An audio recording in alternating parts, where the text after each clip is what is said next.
कहानी सिर्फ इस चैनल पर। इस कहानी में इस्तेमाल की गई आवाज कृत्रिम बुद्धिमत्ता यानी एआई वॉइस द्वारा बनाई गई है। ये सिर्फ कहानी सुनाने के उद्देश्य से प्रयोग की गई है। किसी भी वास्तविक व्यक्ति या आवाज से इसका कोई संबंध नहीं है। डिस्क्लेमर, इस चैनल पर प्रस्तुत सभी कहानियां केवल मनोरंजन और साहित्यिक उद्देश्य से बनाई गई हैं। कहानियों में प्रयुक्त पात्र, घटनाएं, स्थान या परिस्थितियां काल्पनिक हैं। किसी भी वास्तविक व्यक्ति, संस्था या घटना से समानता केवल संयोग मानी जाए। हमारा उद्देश्य केवल रचनात्मकता और मनोरंजन है, न कि किसी भी व्यक्ति, जाति, समुदाय या धर्म। उठी, उनकी आंखों में गहरा आक्रोश झलक रहा था। ध्रुव, आज मैं बर्बाद हो गई। मैं तुम्हारे हाथों मर जाऊंगी, लेकिन तुम मुझसे बेहतर कुछ नहीं कर पाओगे। हा हा हा। वह जोर से हंसी। तुम वज्रधारा खड्ग संप्रदाय में गए हो, है ना? तुमने वहां एक शिष्य को अपमानित किया है ना? तुम्हारी बहन गीता तुम्हारे लिए सबसे महत्वपूर्ण है और वह उस शिष्य को सबसे ज्यादा नीची नजर से भी देखती है ना? हा हा हा हा। उसकी यह बात सुनकर ध्रुव के दिल में अचानक एक बेहद अशुभ पूर्वाभास हुआ और वह दहाड़ा। क्या इसमें सच में मेरी बहन शामिल है? क्या हो रहा है? बताओ। उसने मैडम सहस्त्रपुष्प का कॉलर पकड़ा और उसे जोर से हिलाया। क्योंकि तुमने उस व्यक्ति को अपमानित किया, इसलिए वज्रधारा खड्ग संप्रदाय का नेता तुम्हें मारना चाहता है। जहां तक तुम्हारे ठिकाने की बात है, हा हा हा, वज्रधारा खड्ग संप्रदाय में उसने एक से ज्यादा बार तुम्हारा हाथ पकड़ा है। मुझे तुम्हारी सांसें मिल गई हैं, इसलिए तुम्हारा पता लगाना मुश्किल नहीं है। मैडम सहस्त्रपुष्प जोर से और तेजी से हंसी और बेतहाशा हंसी। ध्रुव, ओह ध्रुव, अब बहुत देर हो चुकी है। इस वक्त तुम्हारी प्यारी बहन उस आदमी से शादी कर रही है जिससे वो सबसे ज्यादा नफरत और तिरस्कार करती है। हा हा हा। जब तक तुम वहां पहुंचोगे, तुम्हारी प्यारी बहन शायद उस आदमी के साथ सुहागरात मना चुकी होगी जिससे वो सबसे ज्यादा नफरत करती है, और शायद गर्भवती भी हो गई होगी। तुम्हारे लिए बहुत देर हो चुकी है। वो जोर से हंसी। ध्रुव, अगर तुम मुझे मार भी दोगे तो क्या फर्क पड़ता है? तुम्हें जिंदगी भर इसका पछतावा रहेगा और तुम्हारी सबसे प्यारी बहन जिंदगी भर दर्द में रहेगी। हाँ हाँ, अगर तुम मुझे मार भी दोगे तो भी मैं तुम्हारे लिए मुश्किलें खड़ी कर दूंगी। ध्रुव का शरीर जोर से कांप उठा और उसे चक्कर आने लगा। उसे अपने साथ जुड़ी किसी भी चीज का डर नहीं था, लेकिन जब बात उसकी बहन की आती तो वो उसकी सबसे नाजुक कड़ी थी। यही उसकी कमजोरी थी। ध्रुव पागल हो गया। वह दहाड़ा, तुम मौत को दावत दे रही हो। एक शक्ति का उभार फूटा जिसने मैडम सहस्त्रपुष्प के शरीर को चकनाचूर कर दिया। तभी ध्रुव ने उसका सिर पकड़ा और बेतहाशा वज्रधारा खड्ग संप्रदाय की ओर दौड़ा। ध्रुव की आंखें लाल हो गईं, उसका दिमाग लगभग पागल हो चुका था। उसी समय वज्रवानर चिल्लाया, ध्रुव, मुझे वहां का एक छोटा रास्ता पता है, मैं तुम्हारी मदद कर सकता हूं। ध्रुव अचानक मुड़ा। उसकी लाल आंखें वज्रवानर पर टिक गईं और दांत पीसते हुए उसने दो शब्द कहे, रास्ता दिखाओ। वज्रवानर कांप उठा, कुछ कहने की हिम्मत न जुटा पाया और जल्दी से रास्ता दिखाने लगा। दोनों पल भर में दूर आकाश में विलीन हो गए। इस बीच वज्रधारा खड्ग संप्रदाय में एक भव्य उत्सव चल रहा था। वज्रधारा खड्ग संप्रदाय मूल रूप से बहुत सादा था, जिसमें कुछ छोटी इमारतें और एक चौक था। चौक छोटा था, जिसमें मुश्किल से 100 या इतने ही लोग बैठ सकते थे। इस समय तक चौक 100 गुना फैल चुका था। यहां तक कि पहाड़ का एक बड़ा हिस्सा भी समतल हो गया था, जिससे वह इतना बड़ा हो गया था कि उसमें हजारों लोग बैठ सकते थे।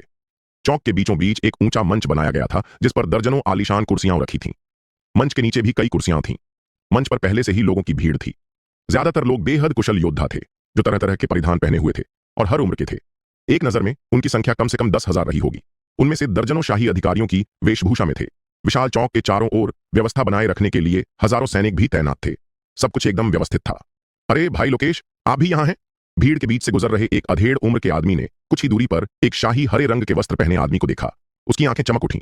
वह तेजी से पास आया। उसके चेहरे पर चापलूसी और खुशामद का भाव था और उसने एक बड़ी मुस्कान के साथ कहा, भाई लोकेश नाम के उस प्रभावशाली व्यक्ति ने उसकी ओर देखा, भौहें चढ़ाईं और उसके चेहरे पर उलझन के भाव उभर आए। जाहिर था उसने उसे पहचाना ही नहीं था। अधेड़ उम्र का वह आदमी भी काफी समझदार था और उसने झट से मुस्कुराते हुए कहा, भाई लोकेश, मैं विमल प्रकाश हूं। हम 3 साल पहले सोमगढ़ में मिले थे। उस समय आपने सोमगढ़ की राजधानी में अपना संप्रदाय स्थापित किया था और खूब प्रसिद्धि पाई थी। मैं तो आपको व्यक्तिगत रूप से बधाई देने भी गया था।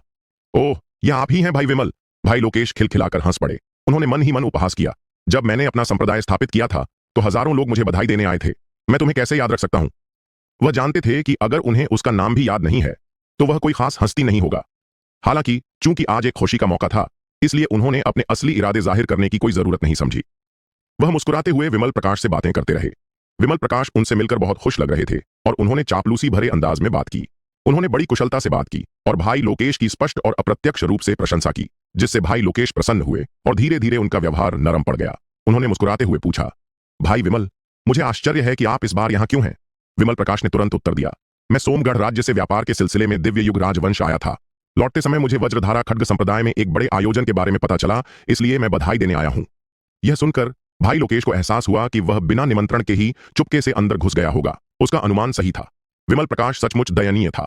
सोमगढ़ राज्य में वह एक प्रभावशाली व्यक्ति था, दुर्जेय और सभी द्वारा प्रशंसित, लेकिन दिव्य युग राजवंश में कोई उसकी ओर देखता तक नहीं था।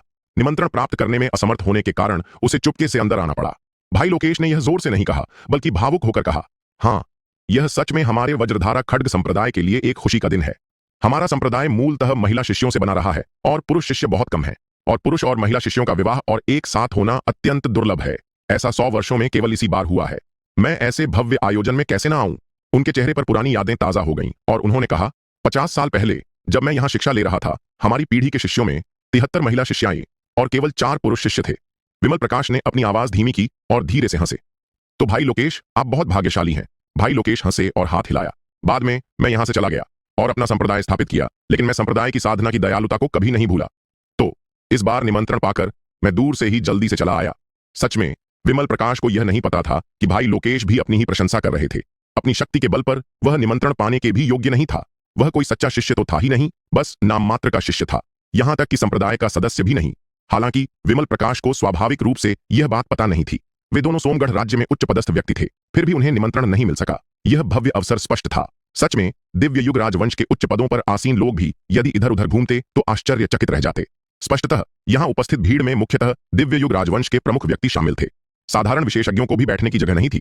केवल शीर्ष विशेषज्ञों को ही अनुमति थी और केवल मुट्ठी भर सर्वश्रेष्ठ लोग ही मंच पर बैठने के योग्य थे। आखिरकार यह वज्रधारा खड्ग संप्रदाय का एक सदी का सबसे बड़ा उत्सव था। इसके 2 सबसे कुशल पुरुष और महिला शिष्यों का विवाह। यद्यपि इसे 9 प्रमुख संप्रदायों में से एक नहीं माना जाता, लेकिन वज्रधारा खड्ग संप्रदाय की शक्ति लगभग तुलनीय थी। इसके अलावा संप्रदाय के भीतर कई शक्तिशाली व्यक्ति शाही दरबार में उच्च पदों पर आसीन थे। इस प्रकार उनका काफी प्रभाव था। अन्य सभी संप्रदाय और शक्तियां अत्यंत आदर भाव से भरे हुए थे और बधाई देने के लिए उमड़ पड़े थे।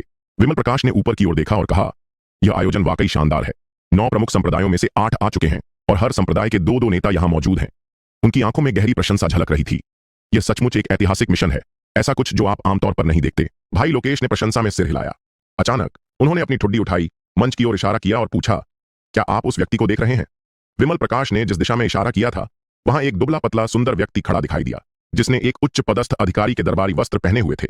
वह मेजबान जैसा लग रहा था, मेहमानों की मदद करते हुए इधर उधर भाग रहा था। क्या मैं जान सकता हूं कि वह कौन है? विमल प्रकाश ने पूछा।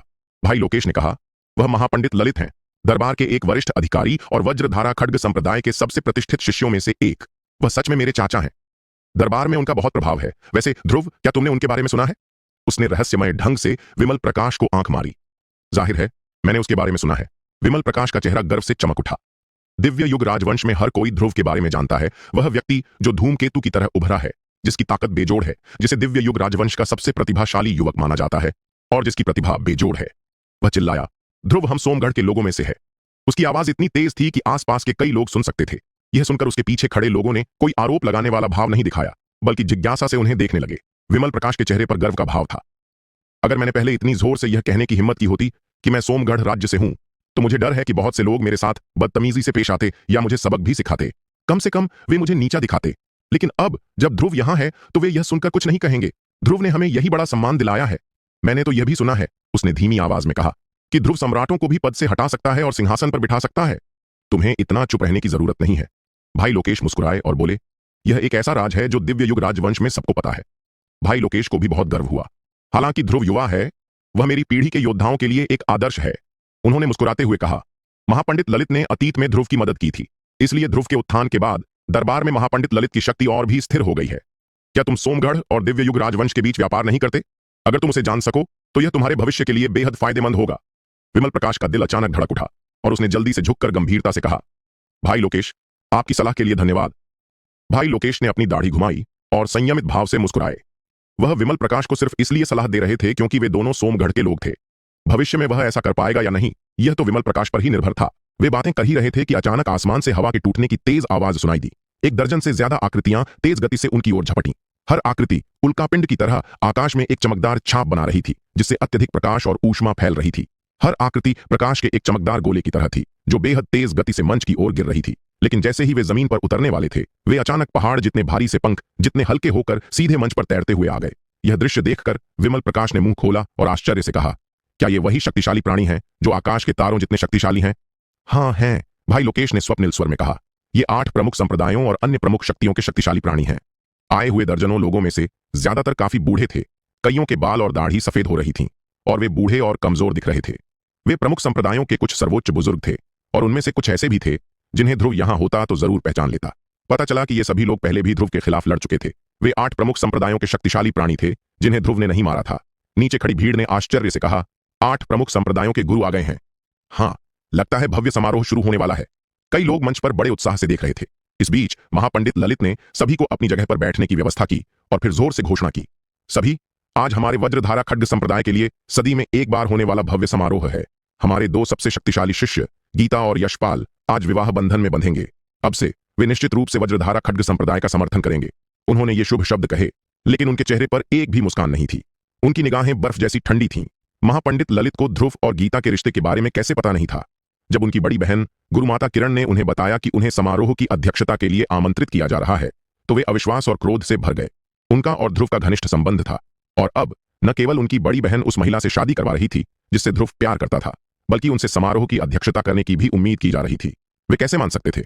उन्होंने साफ इनकार कर दिया, लेकिन गुरुमाता किरण ने विस्तार से बोलना जारी रखा, यह बताते हुए कि ध्रुव पहले ही मर चुका है और उसे संप्रदाय की धार्मिकता के नाम पर धमकाया। उनके पास सहमत होने के अलावा कोई विकल्प नहीं था। लेकिन उस पल उनका दिल घृणा से भर गया। उनके भीतर एक आवाज गूंजी, ध्रुव, मुझे तुम्हारे लिए दुख है, लेकिन मैं कुछ नहीं कर सकता। दरबार में मेरी स्थिति वज्रधारा खड्ग संप्रदाय के समर्थन पर बहुत निर्भर करती है। अगर मैं उनका विरोध करता हूं तो मेरी स्थिति खतरे में पड़ जाएगी। उन्हें अपमान का एहसास हुआ।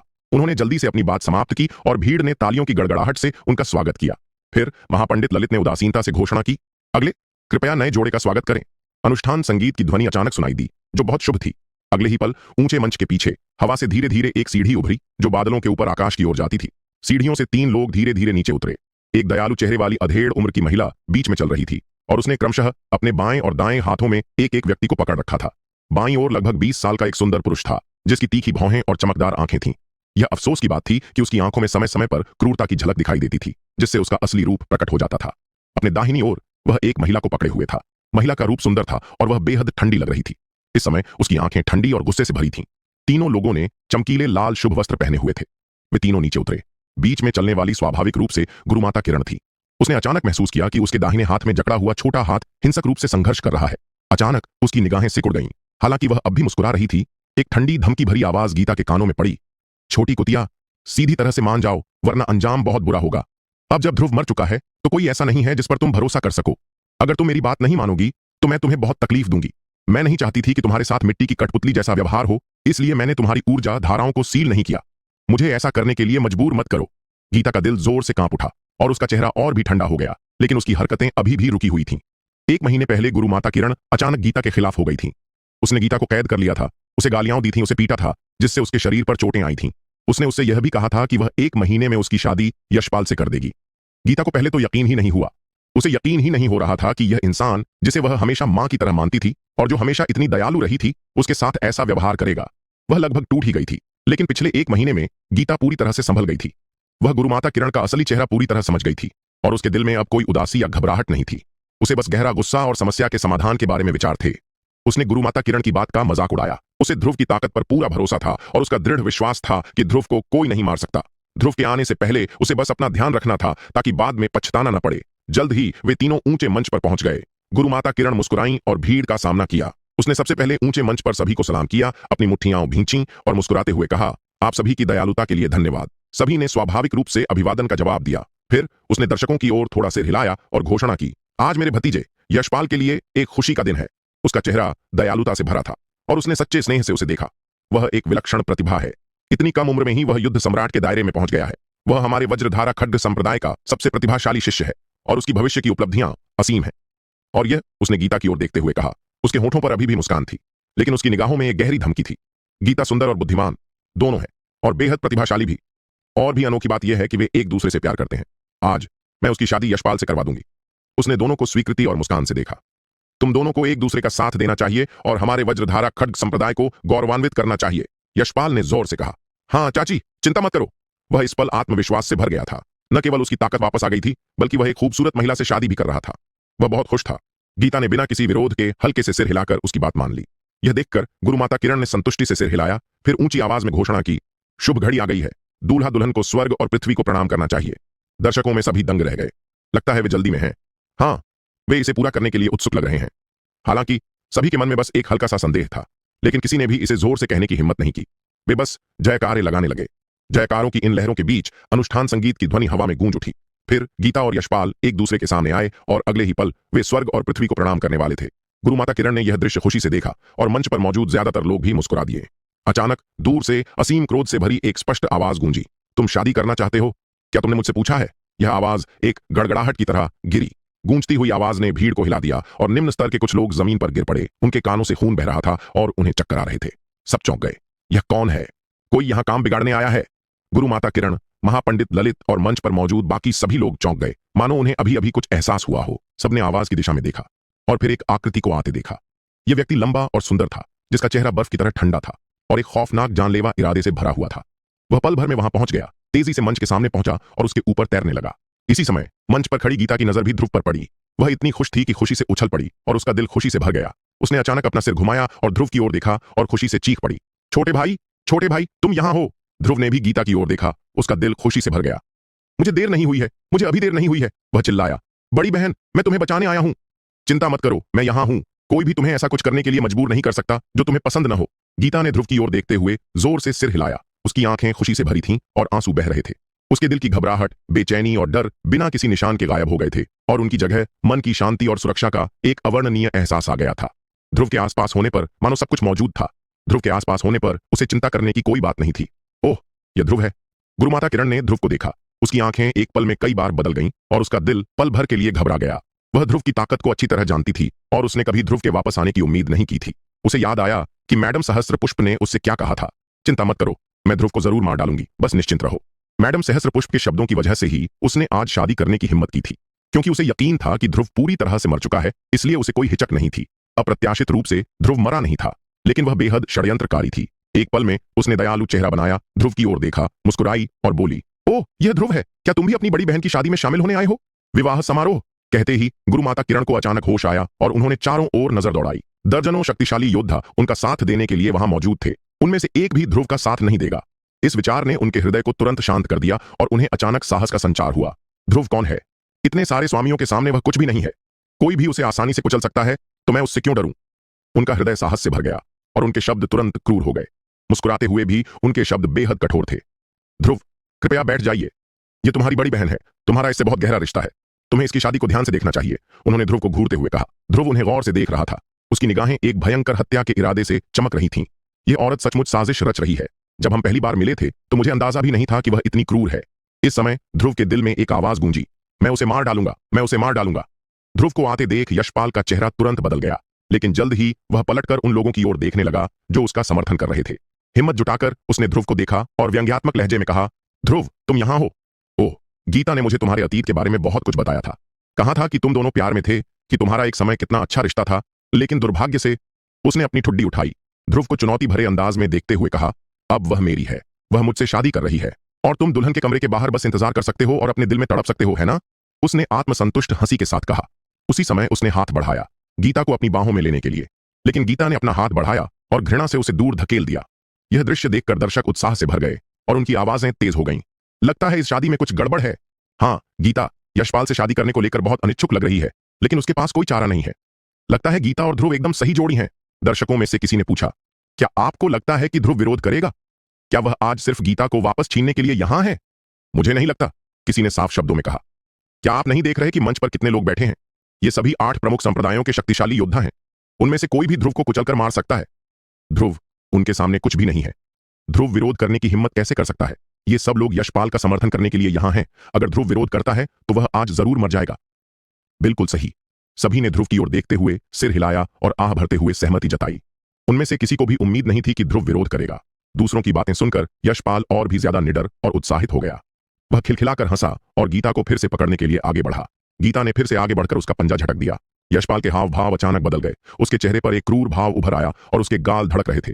उसने गीता को घूरा और ठंडे स्वर में कहा, छोटी कुतिया, मेरा अपमान मत करो। अगर तुमने मुझे फिर से धक्का दिया तो मैं आज रात तुम्हें तड़पा तड़पा कर मार डालूंगा। उसकी आवाज झड़ से भरी थी।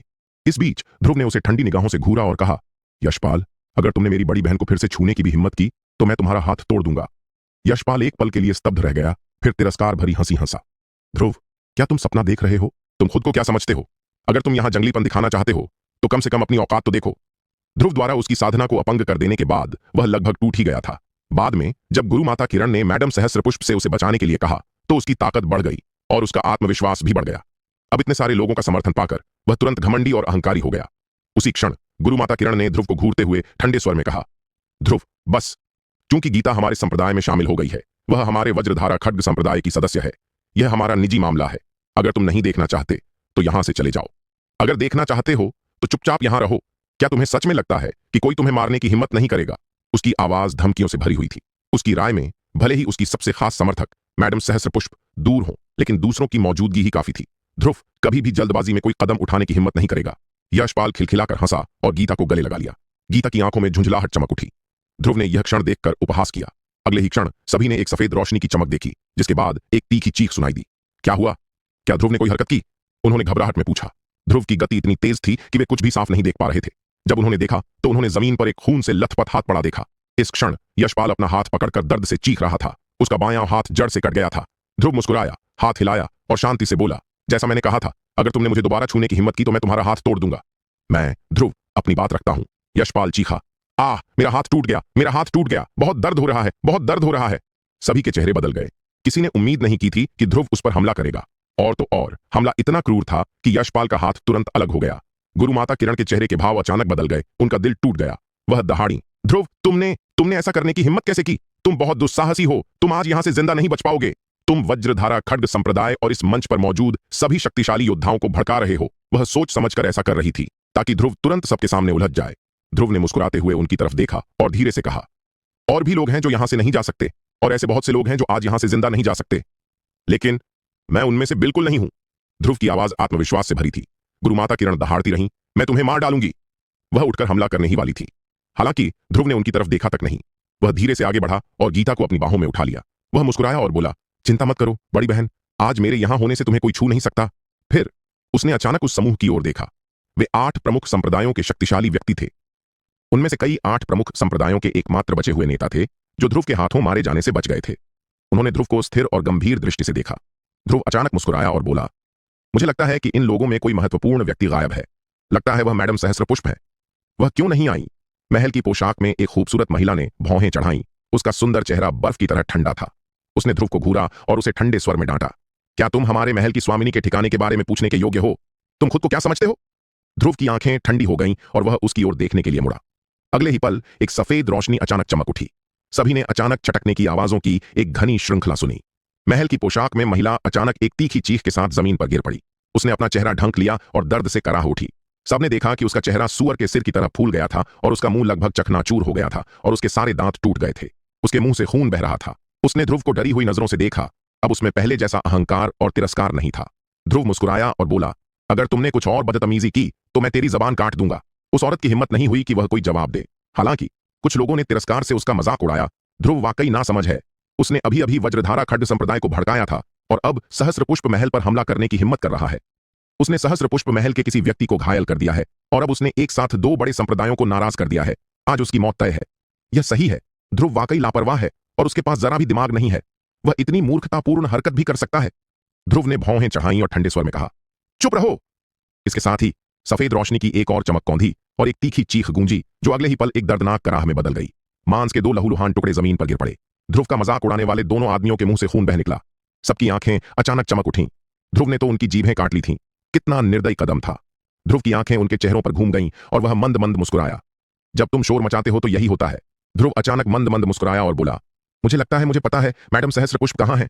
तुम उनका इंतजार कर रहे हो, है ना? उसने कुछ आगे फेंका। अचानक एक काली वस्तु लुढ़कती हुई भीड़ के सामने आ गिरी। सब दंग रह गए, उसे घूरते रहे, समझ नहीं पा रहे थे कि वह क्या है। लेकिन जब उन्होंने देखा कि वह क्या है तो उनके चेहरे अचानक बदल गए। चंद्रकांत चिल्लाया, मैडम सहस्त्रपुष्प, ये मैडम सहस्त्रपुष्प हैं। वह अविश्वास से ध्रुव को घूरता रहा और सदमे में चिल्लाया, तुमने वाकई मैडम सहस्त्रपुष्प को मार डाला। यह कैसे हो सकता है? तुम इतने ताकतवर कैसे हो? तुमने यह कैसे किया? बाकी भीड़ भी सदमे में थी। ध्रुव को विस्मय से देख रही थी। उनकी आंखों में जो हल्की सी घृणा थी वह बिना किसी निशान के गायब हो गई और उसकी जगह अनिश्चितता, सदमा और यहां तक कि डर का एक भाव आ गया। ध्रुव मुस्कुराया और बोला, मैं उसे मार क्यों नहीं सकता? उसे मारना मुर्गे या कुत्ते को काटने जितना आसान है। इस समय सभी को अचानक गुरुमाता किरण में कुछ अजीब सा लगा। वह वहीं खड़ी थी, कांप रही थी। उसका चेहरा पीला पड़ गया था। उसके होंठ कांप रहे थे और उसके चेहरे पर अविश्वास और घोर दुख के भाव थे। सभी हैरान थे। वे सभी जानते थे कि गुरुमाता किरण और मैडम सहस्त्रपुष्प का कोई न कोई रिश्ता जरूर है, लेकिन उन्हें यह नहीं पता था कि यह इतना करीबी रिश्ता है। इसके अलावा उनके स्तर के लोग बहुत पहले ही जीवन और मृत्यु के प्रति उदासीन हो चुके थे और उन्हें लगा कि इतनी तीव्र प्रतिक्रिया अस्वीकार्य है। लेकिन तभी गुरुमाता किरण अचानक आगे बढ़ी, अपना सिर अपनी बाहों में भर लिया और फूट फूट कर रोने लगी। मां, मां! सब दंग रह गए और अगले ही पल चर्चा और विस्मय की लहर दौड़ गई। गुरुमाता किरण असल में मैडम सहस्त्रपुष्प की बेटी हैं। हे भगवान, क्या ऐसा नहीं कहा जाता कि मैडम सहस्त्रपुष्प जीवन भर अविवाहित और निसंतान रहीं, उनकी इतनी बड़ी बेटी कैसे हो सकती है? हाँ, इस बार सहस्त्रपुष्प महल की साख पूरी तरह से गिर गई है। उनका दावा है कि महल की सभी महिलाएं कुंवारी हैं और उनका कभी पुरुषों से कोई संबंध नहीं रहा। सोचो, उनकी महल स्वामिनी चुपके से एक बेटी को जन्म देगी। हा, सब हंस पड़े। ये देखकर ध्रुव को अचानक समझ आ गया कि मैडम सहस्त्रपुष्प उसका पीछा क्यों कर रही थीं। पता चला कि वह अपनी बेटी की वजह से उससे इतनी नफरत करती थीं। हालांकि ध्रुव को इसकी परवाह नहीं थी। आज उसका एकमात्र लक्ष्य दुल्हन को छीनना था और उन सभी को मारना था जो उसके खिलाफ साजिश रच रहे थे। ध्रुव ने महापंडित ललित की ओर देखा। उसकी आंखों में दुख की एक झलक थी। उसने गहरी आवाज में कहा, महापंडित ललित, मुझे यकीन नहीं होता कि तुम मेरी बड़ी बहन और मेरे बारे में नहीं जानते। तुम आज यहां क्यों आए हो? महापंडित ललित की आंखें शर्म से चमक उठीं और उसने अपना सिर नीचे कर लिया। ध्रुव की तरफ देखने की हिम्मत नहीं जुटा पाया। अचानक उसने अपना चेहरा ढक लिया और जोर से चिल्लाया, ध्रुव, मुझे तुम पर तरस आ रहा है। मुझ पर शैतान का साया है। मुझे तुम पर तरस आ रहा है।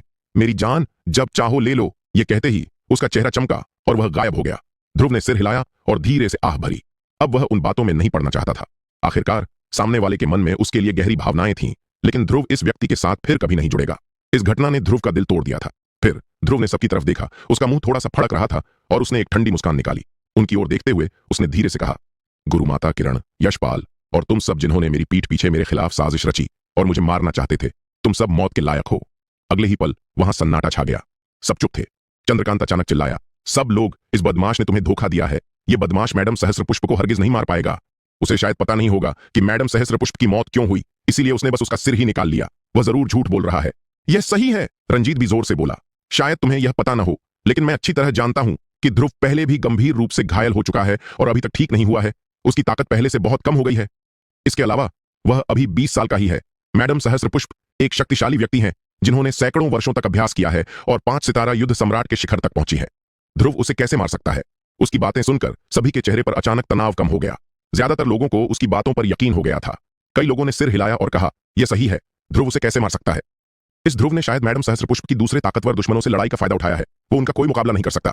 ठीक है, उससे इतना डरने की जरूरत नहीं है। सभी ने तुरंत ध्रुव पर गालियों की बौछार कर दी। कोई चिल्लाया, ध्रुव बेशर्म कमीने, इतना घिनौना काम करने की तुम्हारी हिम्मत कैसे हुई? तुम उसे खुद नहीं मार सकते, फिर भी तुम फायदा उठाते हो और यहां तक कि झांसा देने भी आते हो। कितने बेशर्म हो। सही कहा ध्रुव, तुमने तो शेखी बघारी थी कि तुम मैडम सहस्त्रपुष्प को मार सकते हो। हा, मुझे नहीं लगता कि तुम मुझे भी मार सकते हो, है ना? तुम खुद को क्या समझते हो? ध्रुव पर गालियों की बौछार कर दी गई। मैडम सहस्त्रपुष्प और बाकी लोग स्वाभाविक रूप से ध्रुव द्वारा 9 प्रमुख संप्रदायों के नेताओं और उनके पूर्ववर्तियों की हत्याओं के बारे में अफवाह नहीं फैलाएंगे। इससे उनकी प्रतिष्ठा को ठेस पहुंचती। इसलिए इन लोगों को जरा भी अंदाजा नहीं था कि ध्रुव असल में कितना ताकतवर है। ध्रुव को यह बिल्कुल हास्यास्पद लगा। ये लोग सचमुच कुएं के मेंढक हैं जो दूर से दुनिया को देख रहे हैं। उन्हें जरा भी अंदाजा नहीं है कि असली ताकत क्या होती है। मैडम सहस्त्रपुष्प को मारना आसान था, फिर भी उन्हें लगता है कि वह ऐसा नहीं कर सकता। ध्रुव अचानक मुस्कुराया और उस आदमी की तरफ इशारा किया जिसने अभी अभी कहा था कि वह उसे नहीं मार सकता। यह आदमी 40 साल का एक अधेड़ उम्र का आदमी था जो पूर्वी सागर तलवार भट्टी का एक अनुयायी था। ध्रुव ने उसकी तरफ देखा और मुस्कुराते हुए कहा, भाई, तुमने कहा था कि मैं तुम्हें नहीं मार सकता, है ना? तो फिर हम ऊपर आकर द्वंद्व युद्ध क्यों ना करें? यह सुनकर पूर्वी सागर तलवार भट्टी का शिष्य बुरी तरह कांप उठा और उसके चेहरे पर डर के भाव थे। उसकी ध्रुव से लड़ने की बिल्कुल भी हिम्मत नहीं हुई। भले ही इन लोगों को लगता हो कि ध्रुव मैडम सहस्त्रपुष्प को नहीं मार सकता, लेकिन दिव्य युग शाही शहर और दक्षिणी शिनजियांग में उसने जो प्रतिष्ठा अर्जित की थी वह सबको पता थी। वे सभी जानते थे कि वह एक सच्चा गुरु था जो 5 सितारा युद्ध सम्राट के समकक्ष था। पूर्वी सागर तलवार भट्टी का यह शिष्य अभी अभी युद्ध सम्राट के राज्य में आया था। वह ध्रुव को कैसे हरा सकता था? उसका चेहरा सुअर के कलेजे जितना सूझा हुआ था और वह अवाक था। ध्रुव ने उसकी ओर देखा और मुस्कुराया। क्यों भाई, जब तुमने अभी कहा था कि मैं तुम्हें नहीं मार सकता, तो तुम मुझे चुनौती देने की हिम्मत क्यों नहीं करते? मैं अधेड़ उम्र के व्यक्ति की आवाज कांप रही थी। वह पूरा वाक्य भी नहीं बोल पा रहा था। ध्रुव की आवाज अचानक बेहद तीखी और ठंडी हो गई। तुमसे तुम्हारा क्या मतलब है? या तो तुम नीचे आओ और मुझसे लड़ो, या फिर यह स्वीकार करो कि तुमने अभी जो कहा वह बकवास था। क्या तुम्हारी हिम्मत है? ध्रुव ने उसकी ओर इशारा किया। उसकी आवाज कठोर थी। अधेड़ उम्र का व्यक्ति पूरी तरह कांप गया और उसका चेहरा अत्यधिक भय से भर गया। अंत में उसने अपना सिर हिलाया और कांपते हुए कहा, मैं बकवास कर रहा था। मैं बस बकवास कर रहा था। यह कहते हुए वह बेहद अपमानित महसूस कर रहा था। उसका पूरा शरीर बेकाबू होकर कांप रहा था। ध्रुव उसे जाने नहीं दे रहा था। अगर उसने ध्रुव को अपमानित करने की हिम्मत की तो उसे 10 गुना, यहां तक कि 100 गुना अपमानित होने के लिए तैयार रहना चाहिए। ध्रुव मंद मंद मुस्कुराया और बोला, चूंकि तुम शेखी बघार रहे हो तो कुत्ते की तरह भौंकना क्यों नहीं सीख लेते? यह सुनकर अधेड़ उम्र का आदमी जोर से कांप उठा। ध्रुव की ओर इशारा करते हुए वह कांपते हुए बोला, ज्यादा मत करो। मैं ज्यादा आगे जा रहा हूं तो क्या हुआ? ध्रुव तेजी से चिल्लाया, यकीन नहीं हो रहा तो मुझे चुनौती दो। अधेड़ उम्र के आदमी का नया नया साहस बिना किसी निशान के गायब हो गया। आखिरकार सबकी निगाहों के सामने उसने अपना सिर नीचे किया और 2 बार भौंका।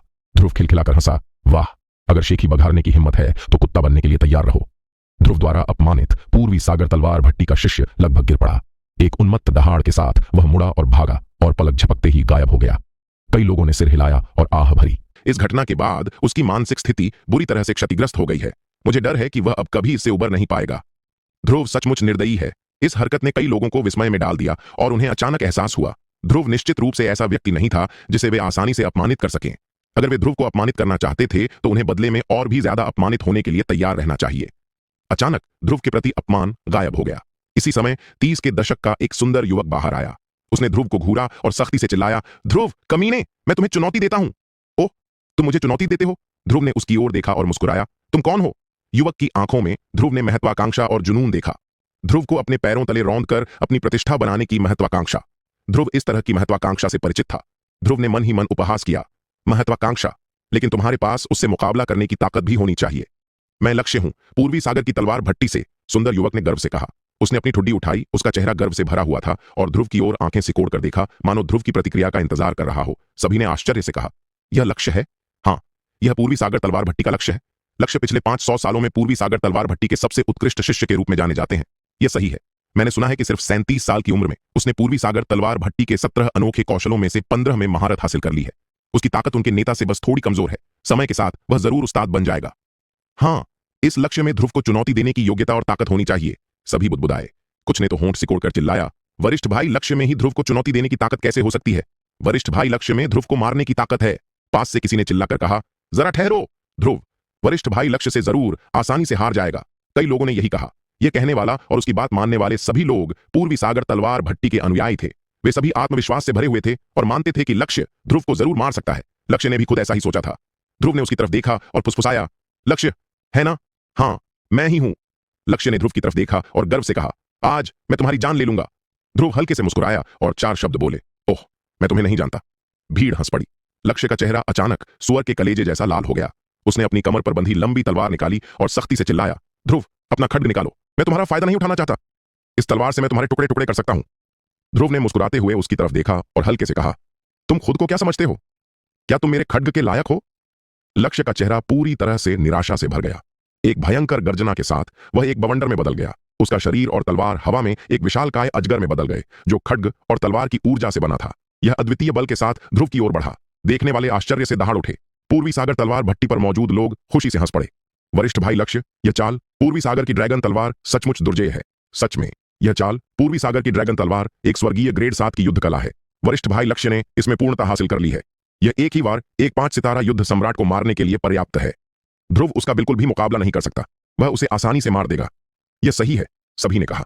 उनके शब्दों का दूसरों पर कुछ खास असर हुआ और कई लोग ध्रुव के पतन की प्रतीक्षा में उत्सुकता से देख रहे थे। ध्रुव फिर भी स्थिर खड़ा रहा, न तो रुका न ही हिला। पलक झपकते ही लक्ष्य उससे 100 मीटर की दूरी पर था। लक्ष्य की आंखों में आनंद की एक झलक दिखाई दी। इस दूरी पर पूर्वी सागर की ड्रैगन तलवार अपनी पूरी शक्ति दिखा सकती थी। उसके चेहरे पर एक भयावह मुस्कान तैर गई और वह दहाड़ा, ध्रुव मर जा। उसी समय वह आनंद से भर गया। इस युद्ध के बाद मेरी ख्याति निश्चित रूप से दूर दूर तक फैलेगी। मैं उसे प्रतिष्ठा के शिखर तक पहुंचने के लिए एक सीढ़ी के रूप में इस्तेमाल कर सकता हूं। अब से मेरी प्रतिष्ठा पूरे दिव्य युग राजवंश में गूंजेगी। फिर पूर्वी सागर तलवार भट्टी के प्रमुख के रूप में कार्यभार संभालना मेरे लिए एक स्वाभाविक प्रगति होगी।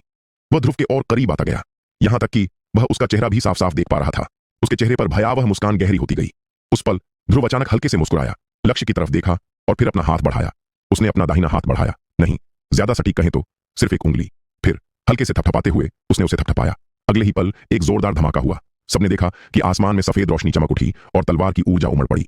फिर अगले ही पल उन्होंने देखा कि ध्रुव की उंगली के एक झटके से लक्ष्य की पूर्वी सागर की ड्रैगन तलवार चकनाचूर हो गई और बिना किसी निशान के गायब हो गई।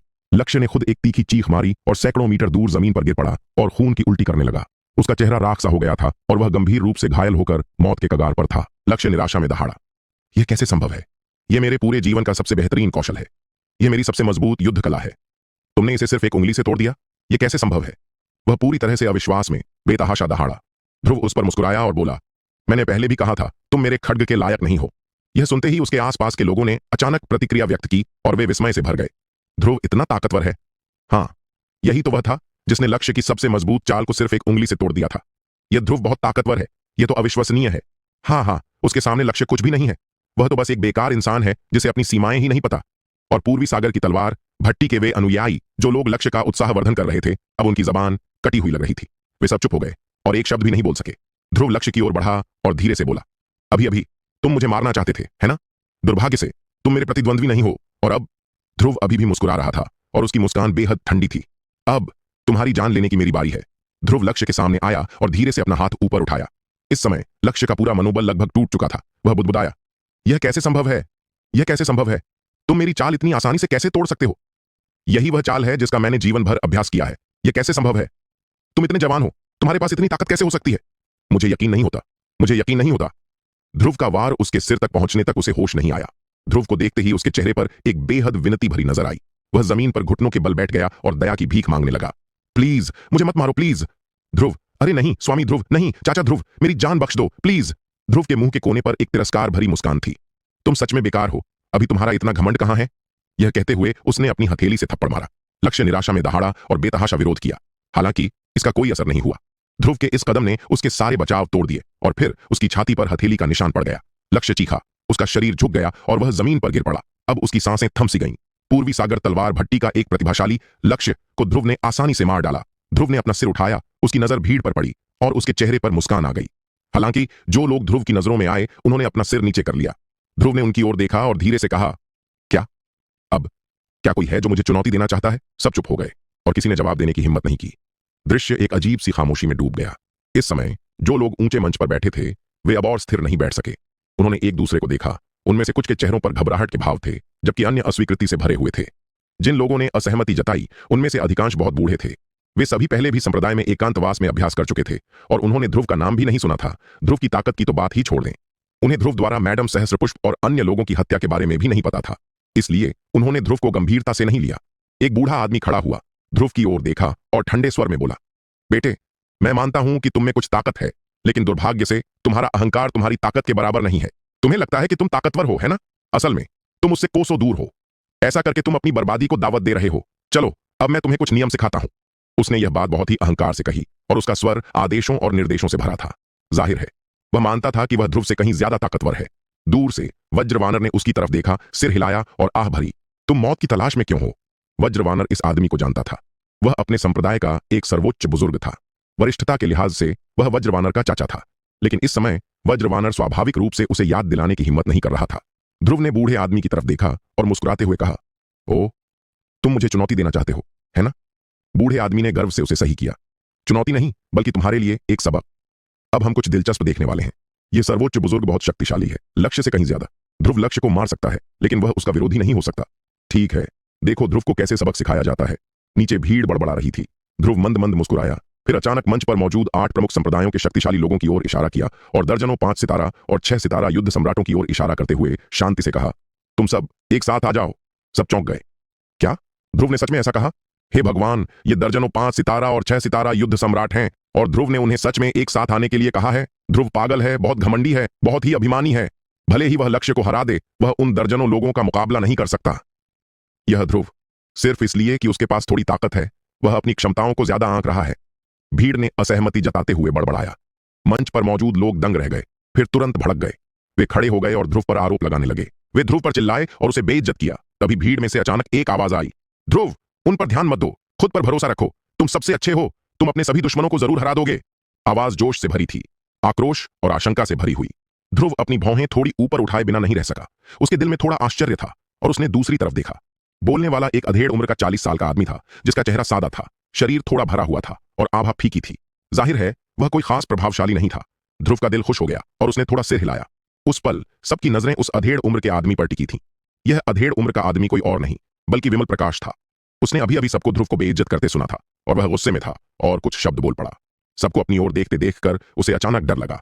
यहां हर कोई उसे आसानी से मार सकता था, वह उन्हें नाराज नहीं कर सकता था। अचानक उसके चेहरे पर घबराहट के भाव उभर आए और उसने गर्दन झुका ली, पीछे हटने को तैयार।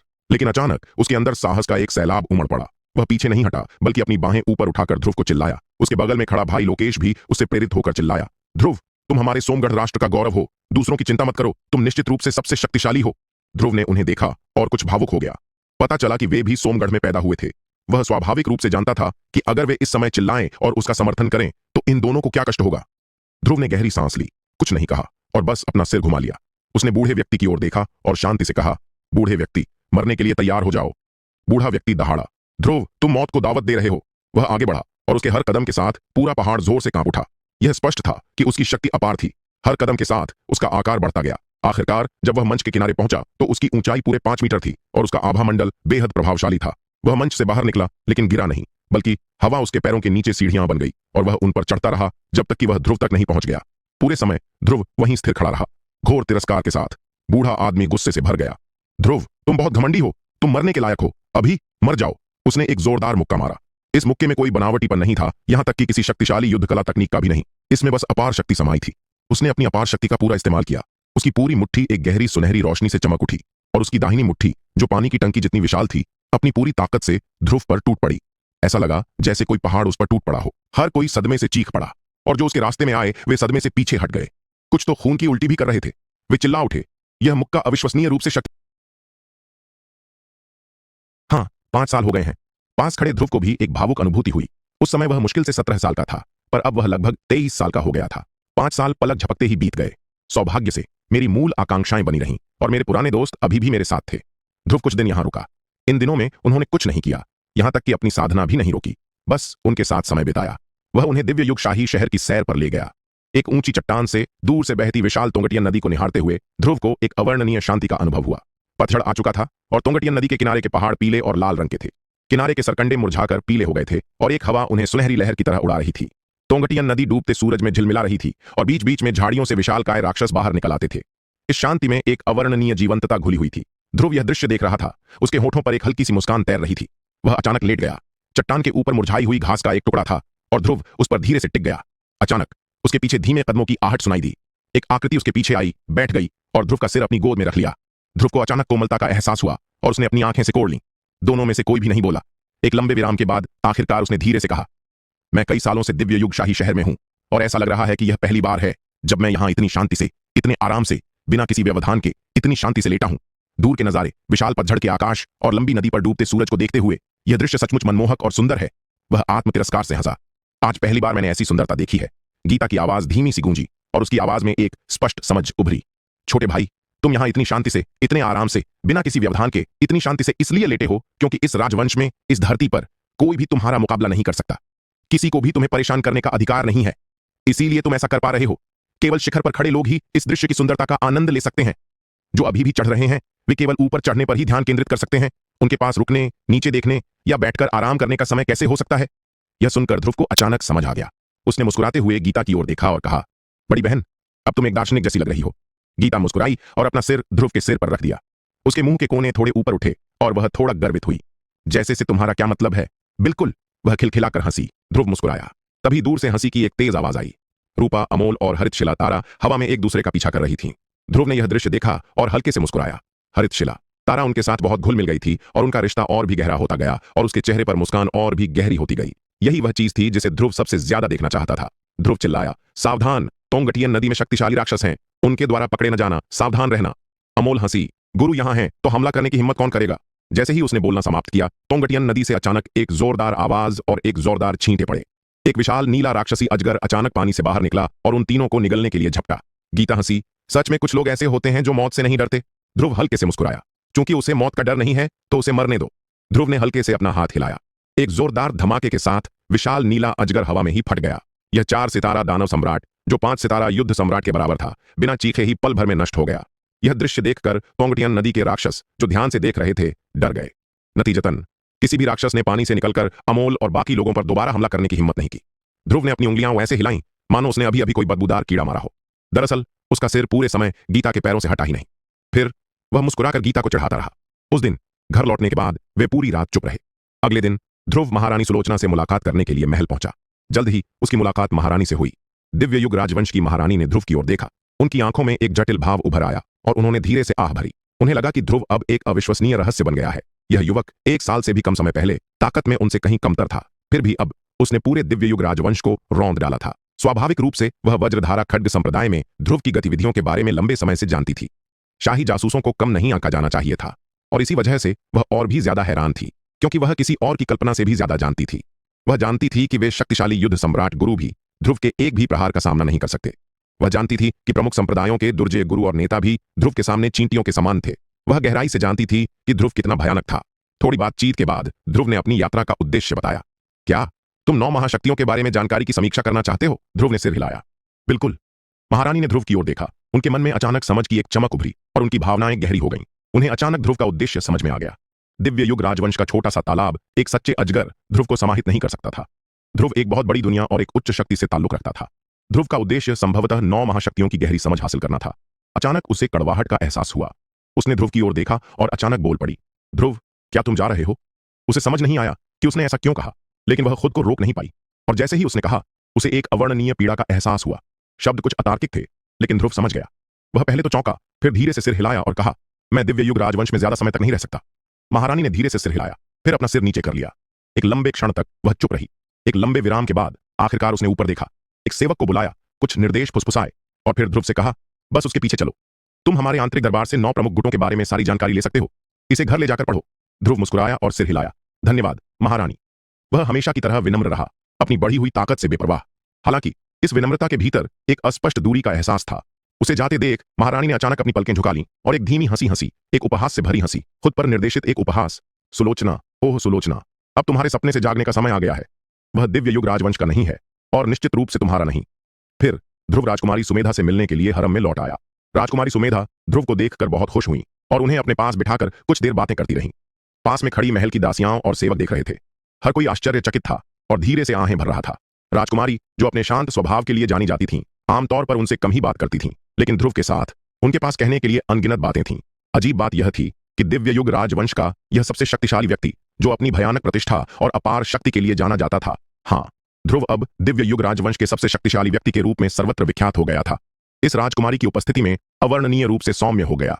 ध्रुव वहीं बैठा उसकी बचकानी बातें सुन रहा था, जो महल की दासियों और सेवकों को उबाऊ लग रही थीं। फिर भी उसने अधीरता का कोई संकेत नहीं दिखाया। उसने पूरी दोपहर राजकुमारी सुमेधा के साथ बिताई और जैसे जैसे शाम ढलने लगी, ध्रुव ने आखिरकार मुस्कुराते हुए कहा, राजकुमारी, मुझे जाना होगा। राजकुमारी सुमेधा का चेहरा अनिच्छा से भर गया। ध्रुव मुस्कुराया, उसका सिर रगड़ा और फुसफुसाया, चिंता मत करो, मैं फिर से तुमसे मिलने आऊंगा। राजकुमारी सुमेधा की आंखों में छोटे छोटे तारे चमक रहे थे। उसने अपने हाथ जोड़े, जोर से सिर हिलाया और ध्रुव की ओर उम्मीद भरी नजरों से देखा। ध्रुव ने उसके सिर पर फिर से थपथपाया और फिर मुड़कर चला गया और उस सेवक के पीछे पीछे कुछ किताबें लेने के लिए पुस्तकालय की ओर चल पड़ा। दिव्य युग राजवंश की 9 प्रमुख गुटों के बारे में जानकारी आश्चर्यजनक रूप से व्यापक थी, जिसमें पुस्तकों का एक विशाल संग्रह था। ध्रुव ने कई गाड़ियां वापस ले ली थीं। ध्रुव का निवास अभी भी समाधिशिला पर था, अमोल और अन्य लोगों से बिल्कुल अलग। उसने ऐसा इस डर से किया था कि दूसरे लोग उसे अमोल और अन्य लोगों तक पहुंचा देंगे। यह उनकी सुरक्षा के लिए भी था। समाधिशिला पर लौटने के बाद ध्रुव के अध्ययन कक्ष की बत्ती पूरी रात जलती रही। अगली सुबह सूरज उग आया। ध्रुव ने दरवाजा खोला और धीरे धीरे बाहर निकला। उसके चेहरे पर थकान के भाव थे। वह चट्टान के किनारे पहुंचा, लंबे लाल सूरज को निहारा और एक लंबी सांस छोड़ी। कुछ देर सांस लेने के व्यायाम के बाद उसे अचानक ताजगी महसूस हुई। फिर ध्रुव ने धीरे से आह भरी। 9 महाशक्तियां कितनी भयानक हैं। ध्रुव ने पूरी रात लगभग पूरी पुस्तक पढ़ी और 9 महाशक्तियों की एक निश्चित समझ हासिल की। इन 9 महाशक्तियों में अनगिनत हजारों वर्षों की विरासत वाले विशाल संप्रदाय हैं। साथ ही रहस्यमय मूल और शक्तिशाली वंशों वाले प्राचीन परिवार भी हैं, जो पीढ़ी दर पीढ़ी चले आ रहे हैं। कुछ संघों के रूप में मौजूद हैं, लेकिन फिर भी वे सभी अत्यंत शक्तिशाली हैं। दिव्य युग राजवंश जैसी शक्तियां 9 महाशक्तियों से केवल एक स्तर नीचे दिखाई दे सकती हैं, लेकिन सच में यह स्तर बहुत अलग है। 9 महाशक्तियों की नजर में दिव्य युग राजवंश एक चींटी के बराबर भी नहीं था। 9 में से किसी एक का कोई भी शिष्य दिव्य युग राजवंश के सबसे शक्तिशाली राजवंशों में से एक बन सकता था। पूरा नागवंश महाद्वीप पूर्वी बंजर भूमि, पश्चिमी बंजर भूमि, दक्षिणी बंजर भूमि, उत्तरी बंजर भूमि और मध्य मैदानों में विभाजित था। 9 महाशक्तियां इस क्षेत्र पर कब्जा करती थीं। प्रत्येक शक्ति का प्रभाव क्षेत्र पूरे 30 करोड़ मील तक फैला हुआ था। दिव्य युग राजवंश 10 दिशावन के प्रभाव क्षेत्र में आता था, जो दक्षिणी बंजर भूमि के लगभग दक्षिणी छोर पर स्थित एक प्रमुख शक्ति थी। दिव्य युग राजवंश स्वयं 10 दिशावन के सबसे दक्षिणी छोर पर स्थित था। दूसरे शब्दों में, ध्रुव ने जिस जियानमू क्षेत्र का पहले दौरा किया था, वह लगभग पूरे महाद्वीप का सबसे दक्षिणी छोर था। 10 दिशावन के प्रभाव क्षेत्र में दिव्य युग राजवंश जैसी क्षमता वाली दर्जनों शक्तियां थीं। ध्रुव ने कड़वाहट से मुस्कुराते हुए कहा, पहले मैं सचमुच एक कुएं से दुनिया को देख रहा था। जब मैं दिव्य युग शाही शहर आया तो मुझे लगा कि मैं किसी बहुत ऊंचे क्षेत्र में कदम रख चुका हूं और नागवंश महाद्वीप के बारे में कुछ बातें पहले ही समझ चुका हूं। मुझे क्या पता था कि मैं अभी पहाड़ के आधे रास्ते तक ही पहुंचा हूं। ध्रुव की आंखें अचानक कोमल हो गईं। उसने दूर तक देखा और धीरे से कहा, निशा, ओह निशा, मुझे उम्मीद नहीं थी कि तुम एक छोटे से बच्चे की इतनी महान पृष्ठभूमि होगी। तुम असल में विजेता वंश की बेटी हो, जो एक प्राचीन परिवार है। यह कल्पना करना वाकई मुश्किल है कि मैं तुमसे तब मिला था जब मेरी ताकत इतनी कम थी। पता चला कि जब ध्रुव जानकारी की जांच कर रहा था तो उसे एक जाना पहचाना नाम दिखाई दिया, विजेता। विजेता वंश पूर्वी जंगल के प्राचीन परिवारों में से एक है। पूर्वी जंगल के सभी प्राचीन परिवारों में यह सबसे शक्तिशाली है और इसलिए यह 9 प्रमुख शक्तियों में से एक भी है। ध्रुव ने एक नजर में विजेता वंश को देखा और फिर उसने यह भी पुष्टि की कि शिवानी और विक्रम सिंह विजेता वंश के थे। उसने अपना सिर हिलाया और आह भरी। एक पल बाद उसने अचानक दूर की ओर देखा और आत्मविश्वास से चिल्लाया, निशा, मेरा इंतजार करो। देर सबेर मेरी ताकत और रुतबा इतना बढ़ जाएगा कि मैं तुम्हारे साथ कंधे से कंधा मिलाकर खड़ी हो सकूं। जब ऐसा होगा तो मैं विजेता वंश में तुम्हें जरूर ढूंढने जाऊंगी। अरे, निशा किसकी बेटी है? लगता है मेरे युवा स्वामी के मन में कई लड़कियां घूम रही हैं। अचानक उसके पीछे से एक चिढ़ाने वाली आवाज गूंजी। आवाज थोड़ी कर्कश थी, फिर भी असीम आकर्षण से भरी हुई थी। ध्रुव उस आवाज को अच्छी तरह पहचानता था। उसने उसे काफी समय से नहीं सुना था। ध्रुव का चेहरा तुरंत आश्चर्य से भर गया। वह मुड़ा और पुकारा, मीरा चाची, क्या यह आप हैं? आप वापस आ गई हैं? ध्रुव के पीछे 30 के दशक की एक महिला चुपचाप खड़ी थी। वह मीरा चाची के अलावा और कौन हो सकती थी?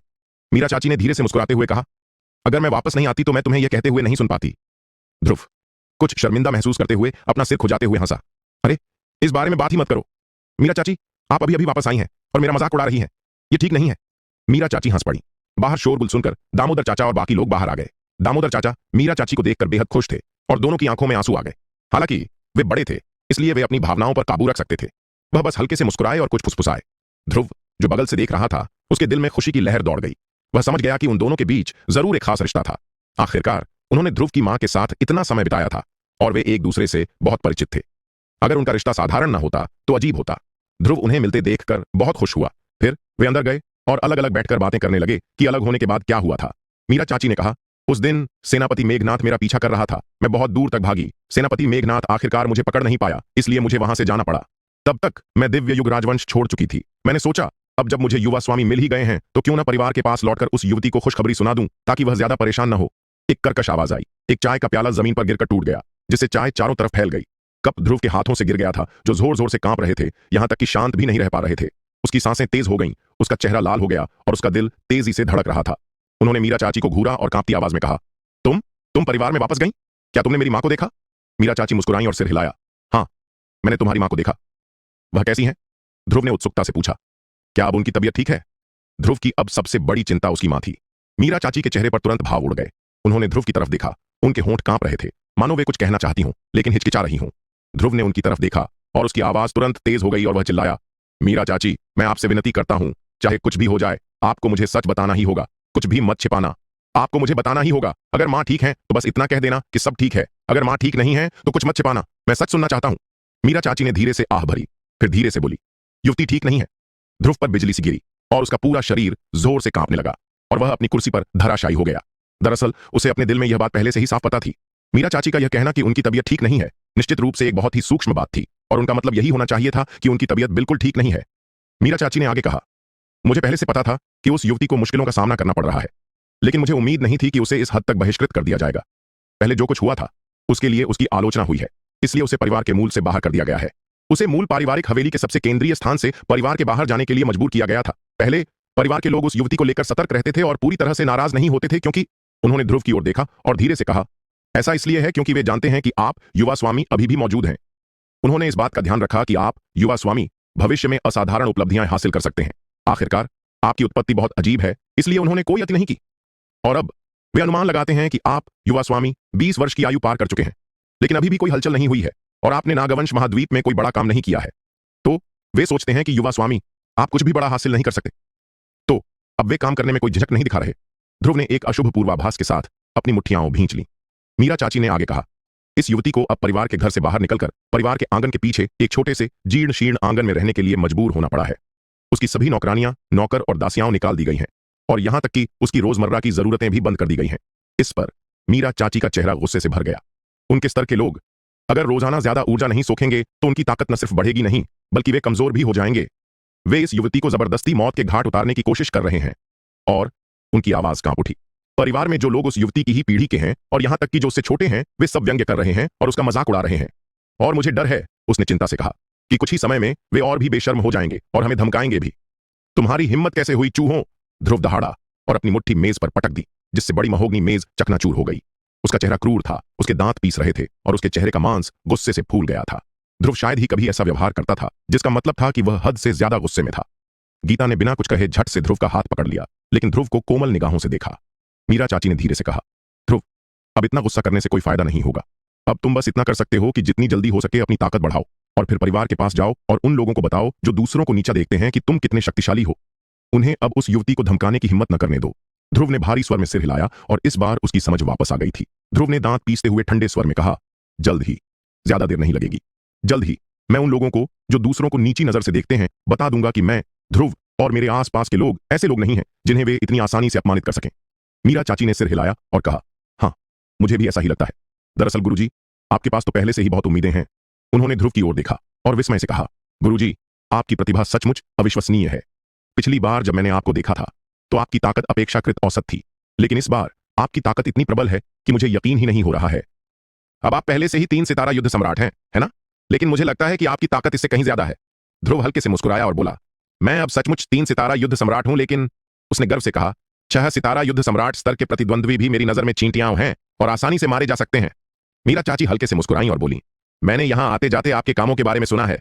ध्रुव ने पूछा, मीरा चाची, अगर मेरी वर्तमान ताकत मेरी मां के परिवार में रखी जाए तो मेरी रैंक क्या होगी? कौन सी रैंक? मीरा चाची हंसे बिना नहीं रह सकी। उन्होंने ध्रुव की ओर मुस्कुराते हुए कहा, युवती के परिवार में सभी युवा शिष्य 3 स्तरों में बंटे हैं। पहला स्तर वंश परंपरा के शिष्य। ये वंश परंपरा के शिष्य परिवार में सबसे ज्यादा मूल्यवान है। भविष्य में वे परिवार की विरासत के लिए इन्हीं पर निर्भर रहेंगे। इनकी संख्या बहुत कम है और ये सभी भविष्य में परिवार के बड़े बुजुर्गों के स्तर के व्यक्ति बन जाएंगे। तुम्हारी वर्तमान शक्ति के साथ तुम उनसे बिल्कुल भी तुलना नहीं कर सकते। दूसरा स्तर मूल शिष्यों का है। लगभग 1 दर्जन मूल शिष्य हैं और तुम उनकी शक्ति की तुलना भी नहीं कर सकते।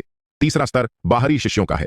तुम्हारी वर्तमान शक्ति के साथ तुम बाहरी शिष्यों में एक गुरु माने जाओगे। ध्रुव ने आश्चर्य से कहा, क्या सिर्फ बाहरी शिष्यों में ही एक गुरु? ध्रुव का चेहरा आश्चर्य और अविश्वास से भर गया। तुम्हारा क्या विचार है? मीरा चाची ने हल्के से मुस्कुराते हुए ध्रुव का सिर सहलाया और कहा, वरना तुम्हारी मां के परिवार को 9 महान गुटों में से एक कैसे माना जा सकता है? यह सुनकर ध्रुव बिल्कुल भी निराश नहीं हुआ, बल्कि और भी ज्यादा प्रेरित हो गया। वह खिलखिलाकर हंसा और बोला, तो क्या हुआ अगर मैं उन मूल शिष्यों और वंश परंपरा के शिष्यों से तुलना नहीं कर सकता? मुझे विश्वास है कि मैं जल्द ही उनसे आगे निकल जाऊंगा। मैं ध्रुव कभी नहीं डरता। मैं ध्रुव हमेशा बलवानों को चुनौती देता हूं। यह जानकर कि मुझसे भी कई लोग बलवान हैं, मैं बहुत खुश हूं। मीरा चाची खिलखिलाकर हंसी और ध्रुव से बोली, इस मामले में कोई भी तुम्हारा मुकाबला नहीं कर सकता। वैसे, ध्रुव ने अपना सिर खुजाया और कहा, इतनी देर तक बात करने के बाद मैंने कभी यह भी नहीं पूछा कि तुम्हारी मां किस परिवार से आई थी। कितनी मूर्खता है। मीरा चाची ने ध्रुव की ओर देखा और फुसफुसाते हुए एक एक शब्द कहा, तुम्हारी मां का परिवार ज्वान युआन वंश है। ज्वान युआन वंश। ध्रुव चौंक गया। उसने ये 2 शब्द शास्त्रीय ग्रंथों में देखे थे। ताकत के मामले में यह परिवार विजेता वंश के बराबर था। मीरा चाची का चेहरा गर्व से चमक उठा और उनकी आवाज ऊंची होती गई। ज्वान युआन वंश प्राचीन काल से चली आ रही सबसे प्राचीन और कुलीन वंशों में से एक है। ज्वान युआन एक अत्यंत कुलीन उपनाम भी है जो मानवता के उदय से ही मौजूद है। ज्वान युआन वंश का पूर्वज एक अविश्वसनीय रूप से शक्तिशाली नायक था। ज्वान युआन वंश, ज्वान युआन वंश। ध्रुव ने ये 3 शब्द 2 बार दोहराए। ऐसा करते हुए उसने अपने भीतर एक रहस्यमयी शक्ति को उमड़ता हुआ महसूस किया। ध्रुव के भीतर उत्साह की एक लहर दौड़ गई। यह ज्वान युआन वंश वाकई दुर्जेय है। उनके नाम के मात्र उल्लेख से ऐसी प्रतिक्रिया प्राप्त करना वाकई अविश्वसनीय है। उस दिन से ध्रुव ने अपनी लगनशील साधना जारी रखी और उसकी तीव्रता पहले से भी अधिक बढ़ गई। ध्रुव अपनी मां को खोजने के लिए ज्वान युआन वंश तक पहुंचने के लिए बेताब था। वह हताश था। वह नहीं चाहता था कि उसकी मां को जरा भी अन्याय सहना पड़े। 3 दिन बाद शाम के समय ध्रुव पालथी मारकर बैठा था, लेकिन अचानक उसका आभामंडल अशांत और अस्थिर हो गया। उसके आसपास की हवा भी जोर से कांप उठी। फिर ध्रुव का पूरा शरीर कांप उठा और वह कराह उठा। उसके मुंह के कोने से खून की धार फूट पड़ी। कुछ देर बाद वह संभला। उसने एक लंबी सांस छोड़ी, आंखें खोलीं और उसके चेहरे पर एक व्यंग्यात्मक मुस्कान तैर गई। उसने खुद से फुसफुसाया, नहीं, यह अभी भी काम नहीं कर रहा है। मैं पिछले कुछ दिनों से बहुत चिंतित हूं। जब मैं चिंतित होता हूं तो मेरा आभामंडल अस्थिर हो जाता है। न केवल मुझे कोई सफलता नहीं मिली है, बल्कि मैं कई बार लगभग खुद को खो चुका हूं। अगर मैं नागदमन अर्हत ग्रंथ की प्रामाणिक बौद्ध शिक्षाओं का पालन न कर रहा होता जिसकी मैं साधना कर रहा हूं, तो मुझे डर है कि अब तक मैं ऐसी स्थिति में पहुंच चुका होता जहां से उबरना असंभव होता। हालांकि खतरा गंभीर नहीं था, फिर भी उसने ध्रुव को सतर्क कर दिया। उसने एक पल सोचा और फुसफुसाया, नहीं, मैं ऐसे नहीं चल सकता। अगर मैं ऐसे ही चलता रहा तो मेरी ताकत नहीं बढ़ेगी और मैं बहुत खतरे में पड़ जाऊंगा।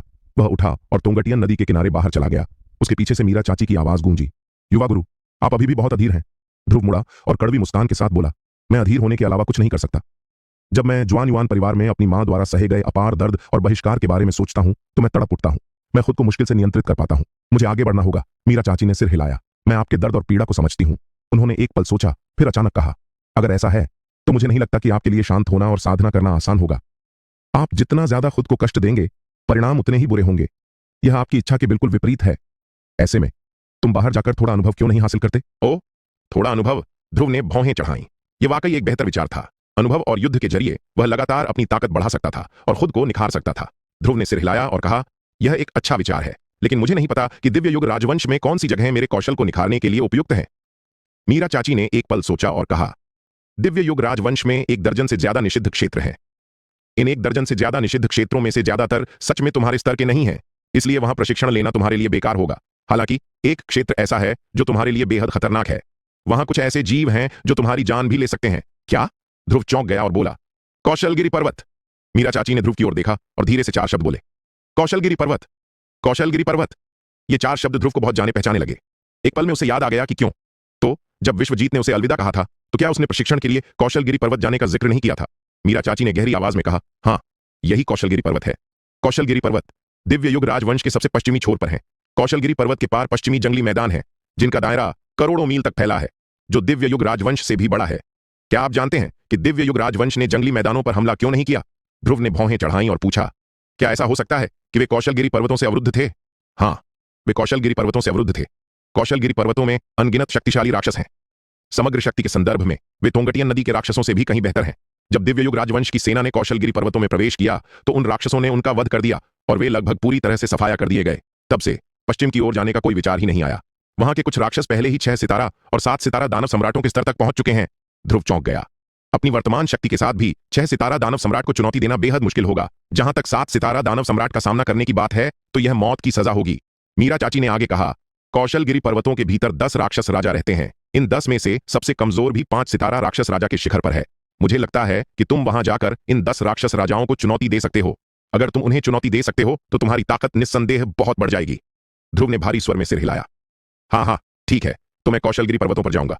जल्द ही ध्रुव ने सभी को अलविदा कह दिया। इस बार ध्रुव ने केवल गीता को अपने साथ ले जाने की योजना बनाई, जबकि बाकी सभी यहीं प्रशिक्षण लेंगे। दामोदर चाचा और मीरा चाची को स्वाभाविक रूप से कोई आपत्ति नहीं थी। फिर ध्रुव, अमोल, रूपा और अन्य लोगों को अलविदा कहने के लिए शहर वापस चला गया। अमोल और रूपा तो ठीक थे, लेकिन ध्रुव की बातें सुनते ही हरित शिला तारा की आंखें तुरंत लाल हो गईं। एक हरी रोशनी चमकी और वह आगे बढ़ी, खुद को ध्रुव की बाहों में समेट लिया और उसकी कमीज को कसकर पकड़ लिया। उसने कुछ नहीं कहा, बस अपनी बड़ी बड़ी फड़फड़ाती आंखों से उसे घूरती रही। ध्रुव ने उसकी तरफ देखा, उसके चेहरे पर बेबसी के भाव थे। वह धीरे से हंसा, नन्ही परी, मैं जल्द ही वापस आऊंगा, ज्यादा देर नहीं लगेगी। हालांकि हरित शिला तारा ने ऐसे व्यवहार किया जैसे उसने उसकी बात सुनी ही न हो और उसे घूरती रही। उसकी निगाहों में धुंध छाने लगी। यह देखकर ध्रुव का दिल पसीज गया और उसने झट से कहा, ठीक है, मैं तुम्हें वहां ले जाऊंगा, मैं तुम्हें वहां ले जाऊंगा। यह सुनते ही नन्ही परी जोर से हंस पड़ी। उसने फुर्ती से ध्रुव के गाल पर चुंबन किया और कहा, सच में? ध्रुव ने उसके गाल पर चुटकी ली और कहा, तुम छोटी शैतान, तुम्हें पता है कि मैं तुमसे प्यार करता हूं, फिर भी तुम मेरे खिलाफ यह चाल चल रही हो। नन्ही परी बस मुस्कुराई। ध्रुव के उसे ले जाने के विचार से बहुत खुश थी। ध्रुव और बाकी दोनों जल्दी से पश्चिम की ओर चल पड़े। आसमान में सुनहरी रोशनी की एक लकीर फैल गई। ध्रुव सुनहरे पंखों वाले किसी राक्षस की तरह आसमान में तेज रफ्तार से दौड़ता हुआ चला गया। अचानक उसका सुंदर शरीर अचानक नीचे गिर गया। ध्रुव का शरीर लड़खड़ाया और उसने जल्दी से अपनी ताकत जुटाई और अपना संयम वापस पाया, लेकिन पिछले वार ने उसे लगभग गिरने पर मजबूर कर दिया था। ध्रुव क्रोधित होकर अपनी बाहों में तीनों को देखा और बोला, ओह, तुम लोग इतने भारी क्यों हो? पता चला कि ध्रुव ने गीता को अपनी बाहों में थामा हुआ था। गीता ने अपनी बाईं बाह में हरित शिला तारा और दाईं बाह में रक्तवायु को थामा हुआ था। गीता ने अपने होंठ भींचे, ध्रुव की ओर देखा और कुछ दुखी होकर कहा, तुम इसके लिए मुझे दोष नहीं दे सकते। मैं बहुत पतली हूं, तुम जानते हो, मेरा वजन 100 पाउंड से भी कम है। लेकिन यह आदमी कितना मोटा है। उसने रक्तवायु को अपनी बाहों में झकझोरते हुए कहा। रक्तवायु दुखी होकर गीता की ओर मुंह करके रोते हुए और दांत दिखाते हुए दिखाई दिया। क्या बात है, जब मैं तुम्हें मोटा कहती हूं तो तुम्हें यकीन नहीं होता है ना? गीता ने उसे घूर कर देखा और हाथ बढ़ाकर उसके दोनों बड़े गालों को अलग कर दिया। अचानक उसका गोल मटोल चेहरा एक हास्यास्पद ऊंचाई तक खींच गया। उसके चेहरे से मांस के 2 लोथड़े बाहर निकल आए। रक्तवायु को दुहक हुआ, लेकिन उसने विरोध करने की हिम्मत नहीं की। हालांकि वह भी गलत था। वह पूरे दिन ध्रुव के साथ खाता पीता रहा था और उसका वजन काफी बढ़ गया था। अब वह सचमुच गेंद की तरह मोटा हो गया था। ध्रुव ने अपना सिर हिलाया। अरे रक्तवायु, अब तुम इतने मोटे हो तो लड़ कैसे सकते हो? रक्तवायु ने विरोध करने की हिम्मत नहीं की। वह थोड़ा शर्मिंदा लग रहा था और उसने अपनी आंखें अपने पंजों से ढक लीं। हालांकि उसके पंजों के बीच की जगह खुली हुई थी। उस जगह से उसने ध्रुव और गीता को झांका। ध्रुव उसकी सुस्त नजर देखकर हंसे बिना नहीं रह सका और उसका सिर उसके सिर से टकरा गया। ठीक है, मैं तुम्हारे साथ नहीं उलझूंगा, दयनीय नाटक करना बंद करो। रक्तवायु हंसा, अपने पंजे उसके चेहरे से हटाए और ध्रुव पर झपटा। अपनी गीली जीभ से उसका चेहरा चाटने लगा। फिर उसने गीता की तरफ देखा, खर्राटे लिए और उसे अनदेखा करते हुए अपना सिर घुमा लिया। ध्रुव और गीता ने एक दूसरे को देखा और मुस्कुराए बिना नहीं रह सके। उनका उदास मन काफी हद तक कम हो गया। यह छोटा सा जीव अविश्वसनीय रूप से चतुर था। ध्रुव एक उड़ने वाला माउंट खरीद सकता था और अपने कौशल के स्तर को देखते हुए वह एक बहुत अच्छा माउंट भी खरीद सकता था, लेकिन उसने ऐसा नहीं किया। इसके बजाय उसने गीता और बाकी लोगों को अपने साथ ले जाने का फैसला किया। वह अच्छी तरह जानता था कि उसने अपनी स्वर्ण गरुड़ वेग कला में सफलता कैसे हासिल की थी। लगातार अपनी सीमाओं का विस्तार करके ध्रुव पूरे 10 दिनों से यात्रा पर था और इन 10 दिनों के दौरान उसने लगातार अपनी सीमाओं का विस्तार किया था। गीता और हरित शिला तारा भारी नहीं थे, लेकिन रक्तवायु का वजन कम से कम 10,000 पाउंड था। उन तीनों को उठाना उसके वजन में दर्जनों गुना वजन जोड़ने जैसा था। ध्रुव लगातार अपनी अधिकतम गति को भी तोड़ रहा था। ध्रुव को अब लगा कि उसने स्वर्ण गरुड़ वेग कला के दूसरे स्तर पर पूरी तरह से महारत हासिल कर ली है। अगला कदम एक सफलता के संकेत महसूस करना था। लगभग आधे घंटे तक आगे की ओर उड़ने के बाद ध्रुव के सामने अचानक एक विशाल पर्वत प्रकट हुआ। यह पर्वत क्षितिज से अचानक उठे हुए जैसा था, बिना किसी संकेत के। यह बस एक स्क्रीन की तरह जमीन से अचानक ऊपर उठ गया। ध्रुव ने अनुमान लगाया कि इसकी ऊंचाई कम से कम 5 लाख से 6 लाख मीटर थी। यह न केवल ऊंचा था बल्कि अविश्वसनीय रूप से खड़ी भी था। प्रत्येक चोटी लगभग एक चॉपस्टिक की तरह थी जो सीधे ऊपर नीचे उठती और गिरती थी। हजारों ऊंची चोटियां एक सतत पर्वत श्रृंखला बनाती थीं और इस अंतहीन पर्वत श्रृंखला के भीतर जानवरों की अनगिनत दहाड़ें और पक्षियों की चहचहाहट सुनाई देती थी, जो शक्तिशाली राक्षसी जानवरों की उपस्थिति का संकेत देती थी। क्या यह कौशलगिरी पर्वत है? ध्रुव मंद मंद मुस्कुराया और फुसफुसाया, हम यहां हैं। यह कहकर ध्रुव उन्हें जमीन पर ले गया। ध्रुव ने घनी आबादी वाले इलाके से बचते हुए एक सुनसान उपनगर चुना था। वह अपनी ताकत का जल्दबाजी में खुलासा नहीं करना चाहता था। वह यहां किसी लड़ाई झगड़े के लिए नहीं बल्कि एक चुनौती और सफलता के लिए आया था। बाद में ध्रुव को एक छोटा सा कस्बा मिला। कौशलगिरी पर्वत के पास ऐसे कई कस्बे थे जिनमें से प्रत्येक एक पर्वतीय प्रवेश द्वार के अनुरूप था। कौशलगिरी पर्वत में प्रवेश करने वाले योद्धा आगे बढ़ने से पहले अपनी रसद का सामान इकट्ठा करने और आराम करने के लिए कस्बे में रुकते थे। ध्रुव और उनके साथियों ने कस्बे से 2 साधारण घोड़े खरीदे और कौशलगिरी पर्वत की ओर चल पड़े। जल्द ही ध्रुव कौशलगिरी पर्वत की तलहटी में पहुंच गया। आगे पहाड़ी दर्रा था और घाटी के मुहाने पर काले वस्त्र पहने 7-8 आदमी हाथ जोड़े खड़े थे और उनके चेहरे घमंड से भरे हुए थे। उनके पीछे एक प्रतीकात्मक बाड़ खड़ी थी। ध्रुव के आगे एक योद्धा काले वस्त्र पहने आदमियों के पास गया और उन्हें जाने देने से पहले सम्मानपूर्वक कुछ आत्मा पत्थर सौंप दिए। ध्रुव ने भौहें चढ़ाईं। ऐसा लग रहा था कि पर्वत के इन प्रवेश द्वारों पर पहरा था और अंदर जाने के लिए आत्मा पत्थरों के रूप में एक निश्चित राशि अदा करनी पड़ती थी। जैसे ही ध्रुव पास आया, एक लंबा चौड़ा हट्टा कट्टा आदमी हाथ जोड़े हुए सामने आया और उसने ध्रुव की तरफ देखा। उसने ध्रुव के सादे कपड़ों और उनके साधारण से आभा मंडल पर ध्यान दिया। अचानक उसके चेहरे पर तिरस्कार और घृणा की भावना भर गई। उसने ठंडे स्वर में कहा, कहां जा रहे हो बच्चे? ध्रुव ने गहरी सांस ली और शांति से कहा, पहाड़ों में।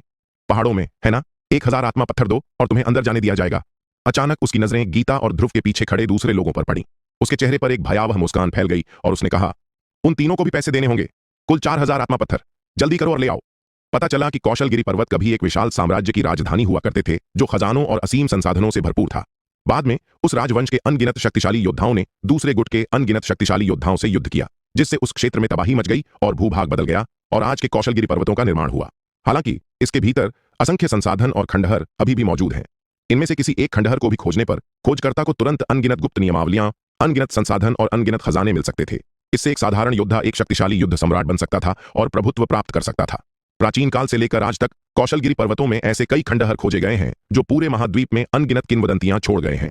परिणाम स्वरूप अनगिनत योद्धा इन स्थलों की तलाश में यहां आते हैं। इसके अलावा कौशलगिरी पर्वतों के भीतर अंतरिक्ष में बनी दरारों के कारण कई स्थानिक उथल पुथल मौजूद हैं। ये नागवंश महाद्वीप की शक्तियों से टकराकर अत्यंत दुर्लभ और बहुमूल्य खजाने का निर्माण करते हैं। भले ही खंडहर अनदेखे हों, इन खजानों को खोजना भी एक शानदार अवसर है। परिणाम स्वरूप अनगिनत लोग खजाने की तलाश में कौशलगिरी पर्वतों पर आते हैं। ये लोग साफ तौर पर चौकियां बना रहे थे और पैसे ऐंठ रहे थे। उन्होंने ध्रुव और बाकियों को कौशलगिरी पहाड़ों में खजाने की तलाश में निकले आम योद्धा समझ लिया था। चूंकि ध्रुव का आभा मंडल पूरी तरह से छिपा हुआ था, इसलिए वे उसकी असली ताकत नहीं पहचान पाए। वे बस यही मान बैठे कि वह कोई कुशल योद्धा होगा। काले भालू जैसा दिखने वाला वह हट्टा कट्टा आदमी ध्रुव को घूरता रहा और अधीरता से बोला, बकवास बंद करो छोकरे। 1000 आत्मा पत्थर दो और हम तुम्हें अंदर जाने देंगे। ध्रुव उन्हें देख रहा था और उसे यह बहुत ही हास्यास्पद लग रहा था। ये लोग मुश्किल से युद्ध राजा के दायरे में पहुंचे थे। उन्हें मारना चींटी को कुचलने जितना आसान होगा। फिर भी वे इतने घमंडी थे और खुद को उसका मुकाबला नहीं मान रहे थे। बेतुका। हालांकि ध्रुव अभी अभी आया था और इस जगह की बारीकियों से वाकिफ नहीं था, इसलिए वह कोई परेशानी खड़ी नहीं करना चाहता था। ध्रुव ने उनकी तरफ देखा और शांति से कहा, ठीक है, चूंकि आपने यहां एक चौकी बना दी है, इसलिए हम यहां से नहीं जाएंगे। यह कहकर वह गीता और बाकी लोगों को एक तरफ ले गया और दूसरी दिशा से कौशलगिरी पर्वत में प्रवेश करने की तैयारी करने लगा। ध्रुव ने अपना आपा नहीं खोया। ध्रुव को ऐसा करते देख हट्टे कट्टे आदमी और बाकी लोगों ने एक दूसरे को देखा और उनके चेहरे गहरे तिरस्कार से भर गए। उन सभी ने राहत महसूस की। यह बच्चा वाकई कमजोर और बेसहारा है, वरना वह इतना अपमान क्यों सहता। जैसे ही ध्रुव दूसरी दिशा में जाने के लिए मुड़ा, वे अचानक आगे बढ़े और फिर से उसका रास्ता रोक दिया। इस बार ध्रुव की भौहों के बीच अचानक एक जानलेवा नजर आ गई। वह पहले ही सब बर्दाश्त कर चुका था, लेकिन ये लोग फिर भी रुकने को तैयार नहीं थे। ध्रुव का गुस्सा बेकाबू था। उसने उन्हें घूरा और ठंडे स्वर में कहा, तुम क्या चाहते हो? क्या? बिल्कुल 4000 आत्मा पत्थर दो, हट्टे कट्टे आदमी ने ठंडे स्वर में कहा। ध्रुव ने धीरे से कहा, अगर मैं यहां न भी आऊं क्योंकि तुम इस जगह की रखवाली कर रहे हो, तो क्या मुझे पैसे देने होंगे? बिल्कुल, जब तक तुम यहां आते हो और हम तुम्हें देखते हैं, तुम्हें पैसे देने होंगे, हट्टे कट्टे आदमी ने घमंड से कहा। ऐसा कैसे? उसके होठों पर व्यंग्यात्मक भाव उभर आया। ध्रुव ने उसकी तरफ देखा और शांति से कहा, ऐसा कैसे? ऐसा कैसे? ऐसा कैसे? तुम तीनों आज यहीं मर जाओ। अरे नहीं, तुम्हें मर जाना चाहिए। इन दोनों लड़कियों को मरने की जरूरत नहीं है। उसने गीता और हरितशिला तारा को वासना भरी नजरों से देखा। भाई, तुम्हारी आंखें बहुत अच्छी हैं। पास खड़े एक दुबले पतले आदमी ने झट से तारीफ की। ये दोनों लड़कियां वाकई बहुत सुंदर हैं। एक परिपक्व और मस्त है, दूसरी अभी भी बचकानी है। हे। अगर उन्हें एक साथ रखा जाए तो यह वाकई एक शानदार नजारा होगा। यह वाकई बहुत रोमांचक होगा। उसके शब्दों से सड़क जाम कर रहे लोग हंस पड़े। गीता और हरित शिला तारा को देखते ही उनके चेहरे वासना से भर गए, मानो वह उन दोनों को नंगा करने के लिए बेताब थे। गीता की भौहें तन गईं और उसकी आंखें जानलेवा इरादे से भर गईं। ध्रुव की तो बात ही छोड़िए, वह तो उन्हें भी आसानी से मार सकती थी। और हरित शिला तारा, क्या उसका पहले कभी ऐसे खलनायक से सामना हुआ था? वह डर के मारे पीली पड़ गई और गीता की बाहों में छिप गई और बोलने की हिम्मत नहीं जुटा पाई। हरित शिला तारा की प्रतिक्रिया देखकर वह हट्टा कट्टा आदमी खुद पर बहुत खुश हुआ और खिलखिलाकर हंसा। डरो मत बच्ची, मैं बाद में तुम्हारे साथ अच्छा व्यवहार करूंगा। ध्रुव की आंखों में एक जानलेवा नजर चमक उठी और एक पल में ठंडक छा गई। वह दूसरी चीजें तो बर्दाश्त कर सकता था, लेकिन जब बात किसी अपने की आती तो ध्रुव उसे कभी बर्दाश्त नहीं करता। ध्रुव उस हट्टे कट्टे आदमी को घूर रहा था। उसकी आंखें बर्फीली ठंडक से चमक रही थीं और वह एक एक शब्द बोल रहा था। क्या तुम इसे फिर से कहोगे? ध्रुव से निकलती उस खौफनाक जानलेवा आभा को महसूस करते हुए हट्टे कट्टे आदमी की रीढ़ में ठंडक दौड़ गई।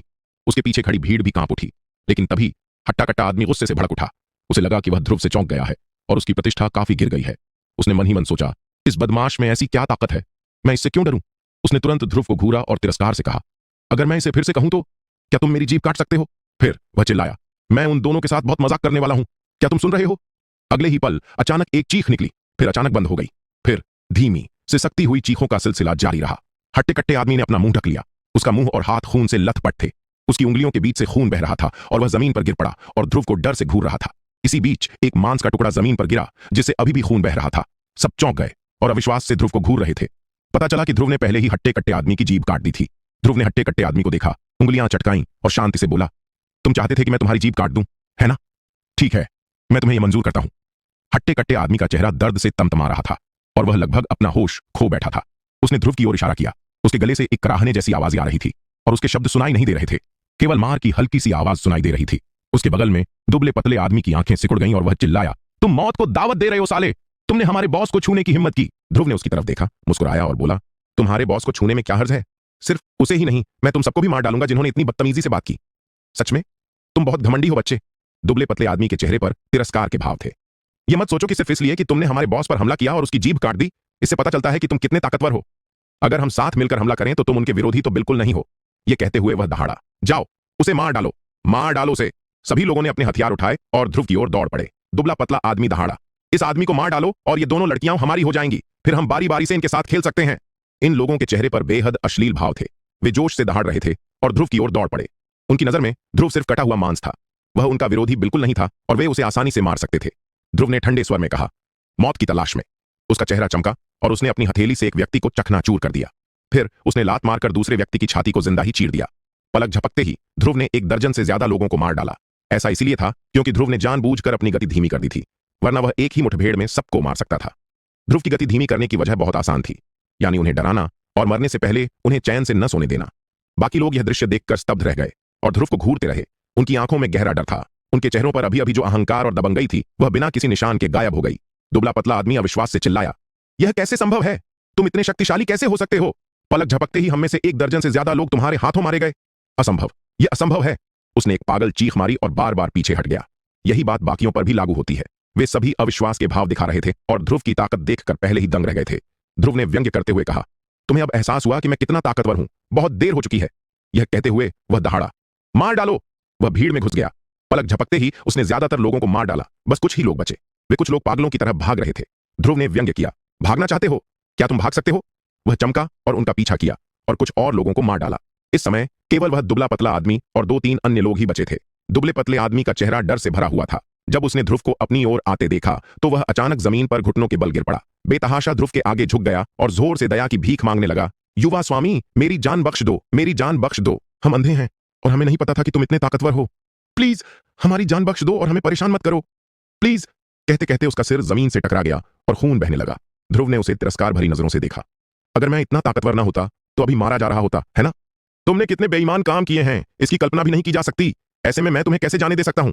ध्रुव ठंडे स्वर में चिल्लाया और एक हाथ से थप्पड़ मारकर सबको ढक दिया। मौत का साया छा गया और ये लोग बुरी तरह चीख पड़े। उनके चेहरे निराशा से भर गए। दुबला पतला आदमी जोर से चिल्लाया, तुमने हमें मार डाला, हमारा मालिक तुम्हें जाने नहीं देगा। तभी दूर से अचानक एक तेज दहाड़ सुनाई दी, रुको। फिर एक दर्जन से ज्यादा आकृतियां इस तरफ चमक उठीं। ध्रुव का हाथ दुबले पतले आदमी और दूसरों से 3 फीट दूर रुक गया और फिर उसने आवाज की दिशा में देखा। उसने देखा कि दर्जन भर आकृतियां बहुत तेज थीं और पलक झपकते ही पास आ गईं। ये दर्जन भर लोग काले कपड़े पहने हुए थे। बिल्कुल सड़क जाम करने वालों की तरह। हालांकि उनके काले कपड़ों में एक छोटा सा ऑर्किड जड़ा हुआ था। नेता के लबादे पर 3 ऑर्किड थे। उसे आते देख दुबले पतले आदमी के चेहरे पर तुरंत आशा की किरण दिखाई दी और वह जोर से चिल्लाया, सेनापति सेनापति आप यहां हैं। वह बेहद उत्साहित था और विजयी हंसी के साथ ध्रुव को देखा। हा हा हा, छोटे कमीने, इस बार तुम जरूर मरोगे। न केवल तुम मुझे नहीं मार सकते बल्कि तुम मर भी जाओगे। हमारे सेनापति यहां हैं, तुम्हें मारना उसके लिए आसान होगा। सेनापति ने ध्रुव को ऊपर से नीचे तक देखा, फिर जमीन पर बिखरी लाशों को देखा और अचानक उसका दिल कांप उठा। उसने तुरंत अंदाजा लगा लिया कि यह युवक जरूर ताकतवर होगा, लेकिन फिर उसने सोचा, मैं यहां का सांप हूं और मेरे पीछे इतना शक्तिशाली समर्थक है, मैं उससे क्यों डरूं? वह कितना भी शक्तिशाली क्यों ना हो, क्या कर सकता है? इस विचार ने उसे और भी साहसी बना दिया। उसने ध्रुव को घूरा और ठंडी आवाज में चिल्लाया, क्या यहां सब कुछ तुमने ही किया है? क्या तुमने ही सबको मार डाला है? ध्रुव ने उसकी तरफ देखा और पूछा, क्या तुम उनके नेता हो? हाँ, मैं हूं। सेनापति ने गर्व से अपनी ठुड्डी ऊपर उठाई। उसने ध्रुव को घूरते हुए कहा, बेटे, तुमने अभी तक मुझे जवाब नहीं दिया। ध्रुव ने उसकी बात अनसुनी कर दी और दुबले पतले आदमी की तरफ देखते हुए मुस्कुराते हुए बोला, तुमने अभी कहा था कि मैं तुम्हें नहीं मार सकता और मैं आज मर जाऊंगा, है ना? दुबले पतले आदमी ने गर्व से कहा, हाँ, यह सही है, तुम आज यहीं मरोगे। सेनापति तुम्हें जरूर बताएंगे कि असली ताकत क्या होती है। सेनापति तुम्हें सीधे मार डालेंगे। ध्रुव हल्के से मुस्कुराया, ओह सच में? इस पल सेनापति को तिरस्कार का एहसास हुआ। उसकी आंखों में उदासी छा गई और वह जोर से चिल्लाया, बेटे, क्या तुम बहरे हो? क्या तुमने सुना नहीं कि मैंने क्या कहा? ध्रुव उसे अनसुना करता रहा, जिससे उसका चेहरा सुअर के कलेजे की तरह सूज गया। उसे पूरी तरह से नजरअंदाज कर दिया गया था। ध्रुव ने बस उस दुबले पतले आदमी के दिल पर तमाचा मारा, जिससे वह चकनाचूर हो गया। दुबला पतला आदमी चीखा और दर्जनों मीटर पीछे की ओर उड़ गया। वह अभी मरा नहीं था और बस सांसें ले रहा था। उसने ध्रुव की ओर इशारा किया और अविश्वास से कहा, तुम्हारी हिम्मत? ध्रुव उस पर मुस्कुराया और बोला, अब मैं क्या कर रहा हूं? क्या मैं तुम्हें अभी नहीं मारूंगा? अगर मैं तुम्हें मार दूंगा तो वे मेरा क्या कर सकते हैं? उसने सेनापति और उसके आदमियों की ओर इशारा किया। दुबले पतले आदमी ने जोर से चीख मारी और मर गया। इस समय सेनापति गुस्से से भर गया। तुम कमीने, तुम बहुत बहादुर हो। ध्रुव अचानक मुड़ा, उसे घूरा और ठंडे स्वर में बोला, तुम खुद को क्या समझते हो? अगर तुमने एक शब्द भी और कहा तो मैं तुम्हें भी मार डालूंगा। सेनापति चिल्लाया, तुम कमीने। ध्रुव की आंखों में ठंडक चमक उठी और वह ठंडे स्वर में चिल्लाया, तुम मौत को दावत दे रहे हो। यह कहते हुए वह चमका और हमला करने ही वाला था। सेनापति के पीछे भीड़ चिल्लाई, सेनापति की रक्षा करो। उनमें से 1 दर्जन से ज्यादा लोग आगे बढ़े, ध्रुव को घेर लिया और ठंडे स्वर में चिल्लाए, यार, तुम मौत को दावत दे रहे हो, तुम ही मौत की तलाश में हो। ध्रुव ने दहाड़ते हुए अपनी हथेली आगे पटकी। अपार शक्ति ने उन सबको घेर लिया। एक धमाके के साथ लगभग तुरंत वे सब खून की धार छोड़ते हुए 100 मीटर पीछे गिर पड़े। उनकी जान चली गई, वे तुरंत मारे गए। सेनापति पूरी तरह से स्तब्ध रह गया। उसने चारों ओर देखा, स्तब्ध और अविश्वास से। अभी अभी वह 1 दर्जन से ज्यादा शक्तिशाली योद्धाओं से घिरा था, लेकिन अब कुछ ही बचे थे। वे ध्रुव को घूर रहे थे और उनके चेहरे अविश्वास से भरे हुए थे। सेनापति ने कहा, तुम इतने ताकतवर हो? ध्रुव उस पर मुस्कुराया, तुम्हें अब इसका एहसास हुआ? कितने अफसोस की बात है। एक ठंडे भाव ने उसके होंठों को जमा दिया। बहुत देर हो चुकी है, उसने धीरे धीरे आगे बढ़ते हुए कहा। उसकी चाल तेज नहीं थी, लेकिन ऐसा लग रहा था जैसे कोई पहाड़ सिर पर टूट पड़ा हो। सेनापति ध्रुव के जबरदस्त दबाव में हिल भी नहीं पा रहा था और यह देखकर वह डर गया। वह बस मौत का इंतजार कर रहा था। ध्रुव सेनापति के पास गया और हथेली से वार किया। सेनापति को लगा जैसे असीम निराशा ने उसे घेर लिया है और वह जोर से चिल्लाया, हमारे बॉस मास्टर विश्वजीत हैं। हमारे मास्टर विश्वजीत अविश्वसनीय रूप से शक्तिशाली हैं। अगर तुमने मुझे मारने की हिम्मत की तो वह तुम्हें कभी माफ नहीं करेंगे। Exclamation mark. क्या? विश्वजीत? ये 3 नाम सुनकर ध्रुव का दिल धड़क उठा। ये एक पुराना दोस्त था जिसे वह सोमगढ़ में अपने समय से जानता था। ध्रुव ने मन ही मन सोचा, विश्वजीत सचमुच यहां आ गया है और वे असल में उसके आदमी हैं। लेकिन यह गलत है। विश्वजीत उन्हें ऐसा घिनौना काम करने कैसे दे सकता है? ध्रुव ने उसे ठंडे भाव से घूरते हुए ठंडे स्वर में कहा, विश्वजीत को यहां लाओ। हाँ, बच्चे, तुमने सुना है कि हमारा बॉस विश्वजीत है, इसलिए तुम डरे हुए हो, है ना? क्या तुम डरे हुए हो? कमांडर के चेहरे पर एक आत्मसंतुष्टि भरी नजर आ गई। ध्रुव के भाव देखकर उसने मान लिया कि वह बस डर गया है। ध्रुव ने व्यंग्य किया और अपना पैर झटका, जिससे वह टूट गया। उसने ठंडे स्वर में कहा, सिग्नल भेजो। कमांडर की आंखें अविश्वास से भर गईं। उसने उम्मीद नहीं की थी कि ध्रुव उसे छूने की हिम्मत करेगा। उसकी आंखों में गहरी नफरत झलक उठी और उसने दांत पीसते हुए सिर हिलाया, ठीक है, ठीक है, ठीक है, मैं भेज दूंगा। यह कहते हुए उसने अपना हाथ बढ़ाया और झटका और एक सिग्नल आसमान में उछल गया जो 100 मील तक दिखाई दे रहा था। उसने ध्रुव को घूरते हुए कहा, जरा रुको, बस हो गया। जब हमारा बॉस आएगा तो बस हो गया, वह तुम्हें आसानी से मार डालेगा। ध्रुव उस पर मुस्कुराया और शांति से बोला, अगर तूने फिर से बकवास करने की हिम्मत की तो मैं तेरी जबान काट दूंगा, मानो या ना मानो। कमांडर के दिल में एक सिहरन दौड़ गई और वह तुरंत चुप हो गया और एक शब्द भी बोलने की हिम्मत नहीं जुटा पाया। वह बस गहरी नाराजगी से ध्रुव को घूरता रहा। इस बीच हट्टा कट्टा आदमी दांत पीसता रहा और चिपका रहा। वह लगभग अपनी आखिरी सांसें गिन रहा था, लेकिन उसने मरने से इनकार कर दिया, मानो उसे ध्रुव के मरने का इंतजार करना पड़े। जल्द ही दूर से एक तेज सीटी की आवाज हवा में गूंजी। पलक झपकते ही कई आकृतियां पास आईं, जो कमांडर और उसके आदमियों से भी तेज थीं। जैसे ही वे नीचे उतरे, कई आकृतियां प्रकट हुईं। पहली आकृति 30 साल का एक लंबा सुंदर युवक था, जिसकी पीठ पर एक लंबी तलवार थी। उसके चेहरे पर एक खुला हुआ ब्लेड जैसा उत्साह और तीखापन था। ध्रुव ने आश्चर्य से अपनी भौहें उठाईं। पता चला कि यह व्यक्ति विश्वजीत नहीं, बल्कि एक पुराना परिचित था, व्यूह विद्या गुरुकुल का एक शिष्य, झनक। ध्रुव को झनक के यहां होने पर थोड़ा आश्चर्य हुआ। सफेद वस्त्र पहने इस युवक को देखकर सेनापति से लेकर हट्टे कट्टे व्यक्ति तक सभी ने अत्यधिक उत्साह दिखाया। वे सब चिल्ला उठे, द्वितीय गुरु, आप यहाँ हैं, द्वितीय गुरु। महासेनापति अचानक फूट फूट कर रोने लगे और चिल्लाए, दूसरे गुरु, कृपया हमारी मदद करें। हम यहाँ गश्त कर रहे थे और बिना किसी कारण के यह कमीना आया और हम सभी को मार डाला। कृपया हमारी मदद करें। उनके चेहरे पर एक क्रूर भाव आ गया और वे दहाड़े, हमें इस कमीने को मारना होगा, हमें इसे मारना होगा। हट्टा कट्टा आदमी भी बेहद उत्साहित था और चिल्ला रहा था, इसे मरना होगा। उन सभी का मानना था कि दूसरा गुरु इस कमीने को जरूर मार डालेगा। आखिरकार दूसरा गुरु बेहद शक्तिशाली था। ध्रुव के चेहरे पर अब एक अजीब सी मुस्कान दिखाई दी। उसने महासेनापति और दूसरों की ओर देखा और उसकी आंखें उपहास से भरी थीं। क्या यह तुम्हारा समर्थक है? ध्रुव के शब्दों को सुनकर महासेनापति को अचानक एक अशुभ संकेत का एहसास हुआ। हालांकि एक ऐसा दृश्य सामने आया जिसने सबको चौंका दिया। दूसरे गुरु तेजी से आगे बढ़े, ध्रुव के पास आए और धड़ाम से जमीन पर घुटनों के बल बैठकर जोर से चिल्लाए, नमस्कार वरिष्ठ भाई ध्रुव। क्या? सब दंग रह गए, चाहे वह हट्टा कट्टा आदमी हो या सेनापति। उनके चेहरों पर अविश्वास झलक रहा था। उनकी आंखें चौड़ी हो गईं और उनके मुंह खुले के खुले रह गए। वे स्तब्ध रह गए। वे बेहद हैरान थे। ऐसा कैसे हो सकता है? ऐसा कैसे हो सकता है? अत्यंत शक्तिशाली दूसरे गुरु, जिनका दर्जा स्वामी विश्वजीत के बाद दूसरे नंबर का है, सच में इस बच्चे के सामने घुटने टेकेंगे? यह असंभव है। यह पूरी तरह से अविश्वसनीय है। वे एक एक करके चीख पड़े और उन्हें ऐसा महसूस हो रहा था कि उनकी आत्मा लगभग टूट रही है। उन्हें और भी ज्यादा हैरानी इस बात से हुई कि उनके दूसरे गुरु के घुटने टेकने पर उस युवक ने ठंडे स्वर में कहा, तुमने बहुत अच्छा काम किया है। युवक ने जरा भी हिलने डुलने का संकेत नहीं दिया। इसके बजाय उसने उसकी ओर देखा, आह भरी और फुसफुसाया, झनक, मैं तुमसे बहुत निराश हूं। झनक, मैं तुमसे बहुत निराश हूं। उस क्षण महासेनापति अवाक रह गए और उनके लंबे समय से चले आ रहे विश्वास और विचार चकनाचूर हो गए। यह दूसरा गुरु था। वह उनके गुट में स्वामी विश्वजीत के अलावा दूसरा सबसे महत्वपूर्ण व्यक्ति था, और फिर भी वह इस युवक का इतना सम्मान करता था जिसने बदले में उसके साथ एक अधीनस्थ की तरह व्यवहार किया। इसने उन्हें लगभग तोड़ दिया था। इस बीच ध्रुव की फटकार का सामना करते हुए झनक ने अपना सिर जमीन में दबा लिया और कांपते हुए चुप रहा। एक लंबे क्षण के बाद उसने अपना सिर उठाया और कांपते हुए कहा, वरिष्ठ भाई ध्रुव, हम गलत थे, कृपया हमें क्षमा करें। ध्रुव ने अपनी आंखें बंद कर लीं और गहरी आह भरी। हट्टे कट्टे आदमी और महासेनापति ने निस्संदेह अच्छे लोगों को सताया था और यहां अनगिनत बुरे काम किए थे। उसे पूरी उम्मीद थी कि झनक और विश्वजीत को इस बात का पता नहीं होगा, लेकिन अफसोस, झनक की बातों से अब जाहिर था कि उसे और विश्वजीत को इस बात की पूरी जानकारी थी, और वह भी अच्छी तरह से, वरना वह तुरंत दया की भीख क्यों मांगता। झनक की हरकतें देखकर महासेनापति और बाकी लोग अचानक कांप उठे और उनका डर और भी गहरा हो गया। उनके मन में एक सवाल कौंध गया, आखिर यह युवक कौन है? इसमें ऐसी कौन सी भयानक ताकत है? इसका क्या रुतबा है? दूसरे गुरु ने इसके साथ गुलाम जैसा व्यवहार किया। इस तरह डांट खाने के बाद दूसरे गुरु ने न सिर्फ कोई नाराजगी नहीं दिखाई, बल्कि बार बार झुककर प्रणाम किया और विरोध करने की जरा भी नहीं सोची। उसने तो बस माफी मांगी थी। ध्रुव ने झनक की तरफ देखा और गहरी आवाज में कहा, आखिर तुमने ऐसा क्यों किया? क्यों? ध्रुव की आवाज धीमी थी और दबे हुए गुस्से से भरी हुई। वह जानता था कि झनक और विश्वजीत मूल रूप से दयालु लोग थे और उन्हें ऐसा कुछ नहीं करना चाहिए था। झनक का चेहरा दर्द से भर गया था और उसका पूरा शरीर कांप रहा था, मानो वह कोई कठिन निर्णय लेने की कोशिश कर रहा हो। कुछ देर रुकने के बाद उसने आह भरी और धीरे से कहा, क्योंकि वरिष्ठ भाई विश्वजीत को हर तरह के खजानों की जरूरत है। उसे भारी मात्रा में आत्मा पत्थर और अन्य खजानों की जरूरत है। क्यों? ध्रुव ने ठंडी भावशून्य आवाज में पूछना जारी रखा। झनक ने फिर आह भरी, मैं कौशलगिरी पर्वत की बाहरी सीमा पर प्रशिक्षण ले रहा था। बेशक मैंने बस वहीं रहने की हिम्मत की और गहराई में नहीं गया। आखिरकार मेरी ताकत उन शक्तिशाली राक्षसों से कहीं कम थी। बाद में वरिष्ठ भाई विश्वजीत भी यहां आए और हमारी मुलाकात हुई, तो मैं उनके पीछे चला गया। लगभग 1 साल पहले मैंने देखा कि वरिष्ठ भाई विश्वजीत के साथ कुछ गड़बड़ है। उसके चेहरे पर डर की एक झलक दिखाई दी। वरिष्ठ भाई विश्वजीत क्रूर और रक्त पिपासु होने लगे हैं। मैंने उन्हें कई बार देखा है, जब वे एक खास तकनीक का इस्तेमाल करते हैं तो उनका पूरा शरीर स्याही की तरह काला हो जाता है और उनसे निकलने वाली आभा बेहद भयानक होती है। ध्रुव ने भौहें चढ़ाई। लगता है वे किसी राक्षसी तकनीक का अभ्यास कर रहे हैं। हाँ, मुझे भी ऐसा ही लग रहा है, झनक ने धीरे से कहा। लेकिन इस तकनीक के प्रभाव स्पष्ट हैं। वरिष्ठ भाई विश्वजीत की शक्ति बहुत तेजी से बढ़ी है। कितनी तेजी से? ध्रुव ने पूछा। वरिष्ठ भाई विश्वजीत की शक्ति अब 4 सितारा युद्ध सम्राट के स्तर तक पहुंच गई है। ओ, एक 4 सितारा युद्ध सम्राट? ध्रुव भी थोड़ा चौंक गया। अगर विश्वजीत सचमुच 4 सितारा युद्ध सम्राट के दायरे में पहुंच गए तो उनकी वर्तमान शक्ति पूरी व्यूह विद्या गुरुकुल के सभी युवा शिष्यों में खुद को छोड़कर प्रथम स्थान पर होगी। यहां तक कि 9 प्रमुख संप्रदायों द्वारा भेजे गए युवा शिष्यों में भी वे सर्वश्रेष्ठ में से एक होंगे। बेशक वह अभी भी ध्रुव से बहुत पीछे था, लेकिन फिर भी उसे एक जन्मजात प्रतिभाशाली माना जा सकता था। आखिरकार उसके पास ध्रुव जैसे अनगिनत कारनामे या इतनी मजबूत स्वाभाविक योग्यता तो थी नहीं। झनक के चेहरे पर डर गहरा गया और वह कांपते हुए बोला, यह वरिष्ठ भाई विश्वजीत और शैतान के बीच का सौदा है, और शैतान को भारी मात्रा में आत्मा पत्थर और खजानों की जरूरत है।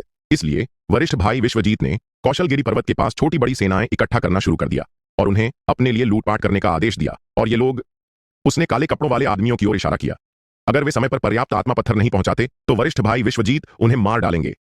वरिष्ठ भाई विश्वजीत ने आत्मा पत्थर और विभिन्न खजानों की भारी मात्रा लूटने के लिए इसी तरीके का इस्तेमाल किया, और मैं देख रहा हूं कि उनका स्वभाव और भी शैतानी होता जा रहा है। अब मैं कुछ कहने की हिम्मत नहीं कर सकता। मुझे डर है कि अगर मैंने कुछ कहा तो वह मुझे मार डालेंगे। ध्रुव ने गहरी सांस ली और गहरी आवाज में कहा, ठीक है, मैं समझ गया। मुझे अभी उससे मिलवा दो। ठीक है, झनक ने भारी स्वर में सिर हिलाया। उसकी आंखों में आशा की एक चमक चमक उठी। उसे यह भी उम्मीद थी कि ध्रुव विश्वजीत को बचा लेगा, लेकिन उससे पहले इन खूनी कमीनों में। ध्रुव ने सेनापति और बाकियों की तरफ देखा और शांति से कहा, खुद को मार डालो।